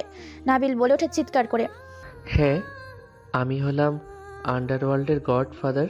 আমি বাংলাদেশে এসেছি অপরাধ দমন করতে। আজ থেকে নিঝুম কেন নিঝুমের মতো কোনো বাপের বেটাও কোনো ভার্সিটিতে র্যাগিং করতে পারবে না। আমার কথাই শেষ কথা, এখানে যদি ভার্সিটিতে নিঝুমের আর একটা পাওয়ার খাটে, এই ভার্সিটিতে পুরা উল্টা করে ঝুলিয়ে রেখে দিয়ে যাব। এখানে সবাই স্বাধীন, সবাই নিজেদের মতো করে চলতে পারবে। শিক্ষকদের দেওয়া হবে সম্মান, শিক্ষকদের কথাই হবে ফাইনাল কথা। এরপর যদি নিঝুম এই ভার্সিটিতে আর একটা কথা বলে তো তার শরীর থেকে মাথাটা আলাদা করে ফেলবো। প্রিন্সিপাল হঠাৎ করে এসে নাবিলের হাত জড়িয়ে ধরে বলে ওঠে, বাবা, তুমি যে হয়ে থাকো না কেন, তুমি এই ভার্সিটিটাতে থাকো। এই ভার্সিটিটা তোমার জন্য। এই ভার্সিটিতে তোমার খুব দরকার। নিঝুমের হাত থেকে আমাদেরকে বাঁচাও। শুধু নিঝুম কেন, নিঝুমের বাপেরও ক্ষমতা নেই এই ভার্সিটিতে আর একটা কথা বলার। তুই আন্ডারওয়ার্ল্ডের মাফিয়া হও আর যাই হও না কেন, এর প্রতিশোধ আমি নিব, কথাটা মনে রাখিস। কথাটা বলে ভার্সিটি থেকে বেরিয়ে যায় নিঝুম ও তার দলবল। সবাই নাবিলকে নিয়ে আনন্দ করতে থাকে। সেখানে নাবিলকে সবাই খ্যাত বলে গালি দিত। সবাই নাবিলের সাথে কথা বলতে আসে, বন্ধুত্ব করতে আসে। নাবিল ভার্সিটি তার এক মুহূর্তে দেরি না করে নিজের কাজে বেরিয়ে পড়ে। ল্যাপটপ স্ক্রিনে পর্নোগ্রাফির একটা সাইট হ্যাক করে নেয় নাবিল ও তার দলবল। তার ঠিক কিছুক্ষণ পর নাবিলের ফোনে একটা কল আসে। কলটা রিসিভ করতে ওপাশ থেকে বলে ওঠে, নাবিল, তুই কাজটা ভালো করলি না। মৃত্যুর জন্য তৈরি থাকিস। আমাদের সাথে পাঙ্গা নিয়ে তুই আন্ডারওয়ার্ল্ড টিকে থাকতে পারবি না। নিজের ভালো চাইলে তুই আমাদের ওয়েবসাইট ফিরিয়ে দে। আমরা জানি তুই হ্যাক করেছিস। তোর যা করার তুই করে নে, তোকেও আমি দেখে নিব। আমি থাকতে একটা পর্নোগ্রাফির ভিডিও ওপেন হবে না বাংলাদেশে। ঠিক আছে, দেখা যাবে খেলার ময়দানে। কথাটা বলে কলটা কেটে দেয়। এদিকে এখনো পুলিশ খুঁজে বেড়াচ্ছে হ্যাকারকে, কিন্তু তার অস্তিত্ব টের পায় না। এর মধ্যে পুলিশ, সাংবাদিক সহ সবাই জেনে গেছে শহরে নতুন এক বড় গ্যাংস্টার এসেছে, যার পাওয়ার অনেক বেশি, আকাশ পাতাল ধোয়া ছোঁয়ার বাইরে। সন্ধ্যায় নাবিল একটু হাঁটতে বেরিয়েছে। হঠাৎ করে কোত্থেকে যেন কয়েকজন ছেলেপুলে তার মাথায় কালো টুপি পরিয়ে নিয়ে গাড়ির ভিতর তোলে।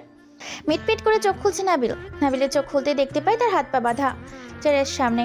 তাকিয়ে দেখতে পায় সিগারেট হাতে নিয়ে চেয়ারে বসে আছে নিঝুম। মুচকে এসে বলে ওঠে, কিরে, তোকে কেমন সারপ্রাইজ দিলাম? তুই আন্ডারওয়ার্ল্ডের গডফাদার হতে পারিস, কিন্তু আন্ডারওয়ার্ল্ডের গডফাদারদের মধ্যে আমি হলাম মাফিয়া কুইন। তুই আমার চোখের সামনে আমার দলের ছেলেপেলেগুলোকে মেরে আমার শহরে রাজত্ব করবি, ভাবলি কি করে? নিঝুমের কথা শুনে নাবিল হাসতে থাকে। হাসতে হাসতে বলে ওঠে, কিন্তু আফসোস, তোকে আমার হাতেই মরতে হবে, কেননা আমি লড়ছি মানুষকে ন্যায় বিচার পাইয়ে দেওয়ার জন্য, আর তুই লড়াই করছিস মানুষকে অত্যাচার করার জন্য। সো তোর আর আমার মধ্যে পার্থক্য আকাশ পাতাল। আমার লড়াই আর তোর লড়াই কখনো এক হতে পারে না। আমি লড়ছি জনগণের জন্য, আর তুই লড়ছিস তোর স্বার্থের জন্য। মরতে তোকে হবে। কে কাকে মারে তা তো আমি আমার নিজের চোখের সামনেই দেখতে পাচ্ছি। সিংহকে জঙ্গলে বেঁধে রেখেছি, আর সিং অহংকার ছেড়ে বলে সে আমাকে মারবে। তোর কাছে এখনো সময় আছে। সময় থাকতে বলছি আমাকে মেরে ফেল, কেননা তোর ভয়াবহ মৃত্যুটা আমি দিতে চাই না। তাই আমার হাতে মরার আগে আমাকে মেরে ফেল। আমি বুঝি না তোর এত সাহস হয় কোথা থেকে, যে তুই বন্দি থাকা সত্ত্বেও তোর গলায় এত উচ্চ হয় কি করে? এই রফিকুল ইসলাম, একে গাছ কাটার মেশিন দিয়ে টুকরো টুকরো করে ফেল। কথাটা বলে তারা নাবিলের হাত পা কাটার জন্য সামনে যাবে, তখনই স্পাইপারের গরম বুলেট শব্দে জায়গাটা কেঁপে ওঠে। মুহূর্তের মধ্যে গুলির শব্দে জায়গাটা মুখরিত হয়ে ওঠে।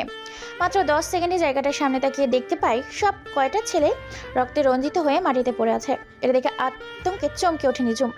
পেছনে তাকিয়ে দেখতে পাই প্রায় 30 থেকে 40 জন স্পাইপার ছেলেপুলে দাঁড়িয়ে আছে। ছেলেগুলোর মধ্যে থেকে একজন এসে নাবিলের হাত পা খুলে দেয়।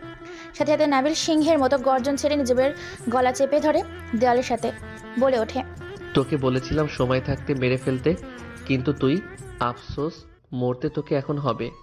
কথা বলা শেষ, সবাইকে হাতের ইশারা দেওয়ার সঙ্গে সঙ্গে সবাই রুম থেকে বেরিয়ে যায়। বাইরে থেকে গেট বন্ধ করে দেয়। নাবিল নিঝুমের ঠোঁটে ঠোঁট ডুবিয়ে দেয়। আলতো করে কামড় দিতেই নিঝুম চিৎকার করে ওঠে। নিঝুম বলে ওঠে, কুত্তার বাচ্চা, তুই আমার ঠোঁটে কামড় দিলি কি জন্য? শুধু তো তোর ঠোঁটে কামড় দিয়েছি, পুরো শরীরের কামড় দেব, বিষধর কামড়। এই বলে নাবিল নিজুরকে ধাক্কা দিয়ে সাদা ফুলের ওপর ফেলে দেয় আর নিজের প্যান্টের বেল্ট খুলে এতো পাত্রে পেটে থাকে। বেল্টের আঘাতে আকাশের বজ্রপাতের মতো শব্দ হতে থাকে। নিজুম শুধু চিৎকার করছে আর নিজে দিত শক্ত মাখা শরীরটা নিয়ে নিঝুমের কাপড়গুলো হিংস্র খাদকের মতো ছিঁড়ে ফেলে দেয়, ঝাঁপিয়ে পড়ে নিঝুমের উপর ধর্ষণ করতে থাকে। নিঝুম চিৎকার করে ওঠে। নিঝুমের রক্ত মাখা শরীরটা সেখানে ফেলে বের হয়ে যায় নাবিল আর বলে ওঠে, তোরা রিমিকে আর তার সঙ্গীদেরকে নিঝুমকে আমার বাড়িতে আটকে রাখতে বলবি। তারপর বেরিয়ে যায় সবাই। কিছুক্ষণ পর নিঝুমকে নিয়ে যাওয়া হয় তার বাড়িতে, বেঁধে রাখা হয় চেয়ারে। দেখতে দেখতে একদিন কেটে যায়। এর মধ্যে অনেক জায়গায় মারপিট হয়েছে। নাবিল ও তার দলবল সাথে বলতে ভুলে গেছি, এরই মধ্যে শহরে আরও 15টা মেয়ে নিজের গলায় রশি দিয়ে আত্মহত্যা করেছে এবং এই খবরটা মুহূর্তের মধ্যে ছড়িয়ে পড়ে নেট দুনিয়ায়। সমস্ত জায়গায় পুলিশের এবং এই ঘটনা ধরে রাখতে না পেরে সাংবাদিকের মাধ্যমে জানিয়ে দেওয়া হয় তার বাবা মা সহ মানুষের কাছে। সাংবাদিক বলে ওঠে, আজ থেকে গত কিছুদিনের মধ্যে 15 জন মেয়ে নিজের গলায় রশি দিয়ে আত্মহত্যা করেছেন। এর গোপন তথ্য জানা গিয়েছে হ্যাকার জগতে হ্যাকার মাস্টার অজানা কোনো এক হ্যাকিং করেছিল কিছু গোপন ভিডিও। মেয়েগুলোর গোপন ভিডিও হ্যাকিং করে তাদেরকে আত্মহত্যা করতে বাধ্য করেছিল। এগুলো ছিল কোনো এক ছেলের ফোনের, আর সেই ফোন এবং ল্যাপটপগুলো হ্যাক করে মেয়েগুলোকে আত্মহত্যা করতে বাধ্য করেছে। এর মধ্যেই শোনা যাচ্ছে শহরে নাকি আন্ডারওয়ার্ল্ডের গডফাদার এসেছে, যে ছদ্মবেশে ছিল, তাও আবার ভার্সিটিতে। তবে কে এই গডফাদার ভার্সিটির কেউই বলছে না। সাংবাদিকের বলা কথাগুলো টেলিভিশনের পর্দায় দেখছিল মনসুর আলী মুচকে এসে বলে ওঠে, তোকে তো আমি শেষ করে দেব তোর ভার্সিটিতে। তুই তো এবার আমার হাতে শেষ হবি নাবিল। গভীর রাত, রাত 10টা বাজে। রুমের ভেতর প্রবেশ করে নাবিল নিঝুম, এখনো চেয়ারের সাথে বাধা। নাবিল বলে ওঠে, এই 3 দিন তোকে যে শারীরিক অত্যাচার করেছি সেটা তুই তিলে তিলে বুঝতে পারবি। তোর ভিতরে এখন আমার অস্তিত্বের একটা অস্তিত্ব থাকবে। তুই আমাকে জারজ বলে গালি দিয়েছিলিস, এই জন্যই তোকে ধর্ষণ করে আমার সন্তানকে তোর গর্ভে রেখে দিলাম। সারা জীবন তুই এই অপবাদ বয়ে বেড়াবি, যাতে লজ্জায় তুই কাউকে মুখ না দেখাতে পারিস। প্লিজ নাবিল, আমাকে ছেড়ে দাও। আমি আমার ভুল বুঝতে পেরেছি। তোমার সাথে অন্যায় করেছি, শহরের মানুষের সাথে অন্যায় করেছি, সহপাঠীদের সাথে অসভ্যতামি, শিক্ষকদের সাথে করেছি অপমান। সত্যি কথা বলতে বাবা মা কখনো আমাকে ভালোই বাসেনি। তারা সবসময় টাকা পয়সা ধন সম্পদ নিয়ে ব্যস্ত ছিল। আমিও বন্ধু বান্ধবীদের পাল্লায় পড়ে কখন যে এমন হয়ে গেছি বুঝতেই পারিনি। তবে আমার কোনো আফসোস নেই, যদি তুই আমাকে মেরেও ফেলিস তাতেও আমার কিচ্ছুই যায় আসবে না। তবে আমি আমার ভুল বুঝতে পেরেছি।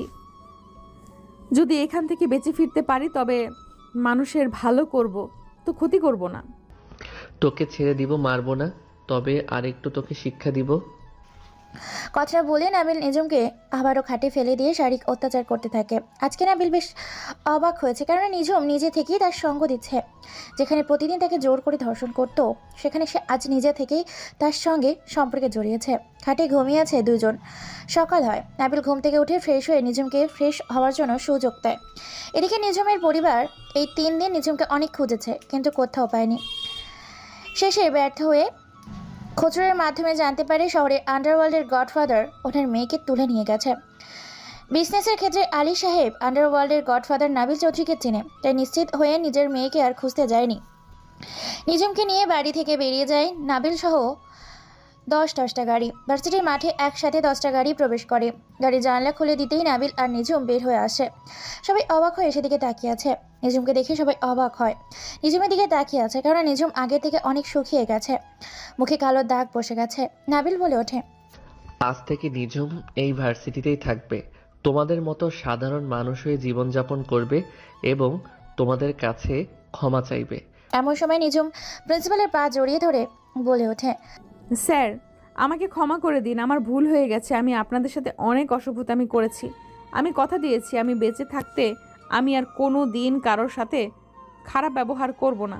আমাকে একটা ভালো হওয়ার সুযোগ দিন। প্রিন্সিপাল সহ সবাই ভার্সিটির মাঠে খুশিতে আত্মহারা হয়ে নিঝুমকে আবার বুকে টেনে নেয়, নিঝুমকে ভালো হওয়ার সুযোগ দেয়। হঠাৎ করে ভার্সিটির মাঠে 15 থেকে 20টা গাড়ি প্রবেশ করে। গাড়িগুলোর দিকে তাকিয়ে অবাক হয়ে যায় নাবিল, কারণ গাড়িগুলো একদম অন্যরকম দেখতে। গাড়িগুলোর ভেতর থেকে বের হয়ে আসে একটা দানব আকৃতির ছেলেপিলে। নাবিল বুঝে গেছে এখানে ঝামেলা হতে পারে, তাই সবাইকে সরে যেতে বলে, ভার্সিটির মাঠ ফাঁকা করে ফেলে। গাড়িগুলোর ভেতর থেকে বের হয়ে আসে মনসুর সহ আর বেশ কিছু ছেলেপুলে। মনসুর বলে ওঠে, তোকে অনেক খুঁজেছি, আজকে তোকে পেয়েছি, তাই একদম জান শেষ করে দেব তোর আজকে আমি। যখন তোর মৃত্যুর যন্ত্রণা এত তাড়াতাড়ি সহ্য করার নিয়ত করে নিয়েছিস, তাহলে মৃত্যুর যন্ত্রণা কতটা ভয়াবহ তোকে তো বোঝাতে হবে। মনসুর ইশারা দেওয়ার সাথে সাথে নাবিল ও মনসুরের দলের সাথে মারপিট শুরু হয়ে যায়। নাবিল ও তার দলবল মনসুরের ছেলেপুলেগুলোকে মেরে মাটিতে ফেলে দিচ্ছে। রক্তে রক্তাক্ত হতে থাকে ভার্সিটির মাঠ।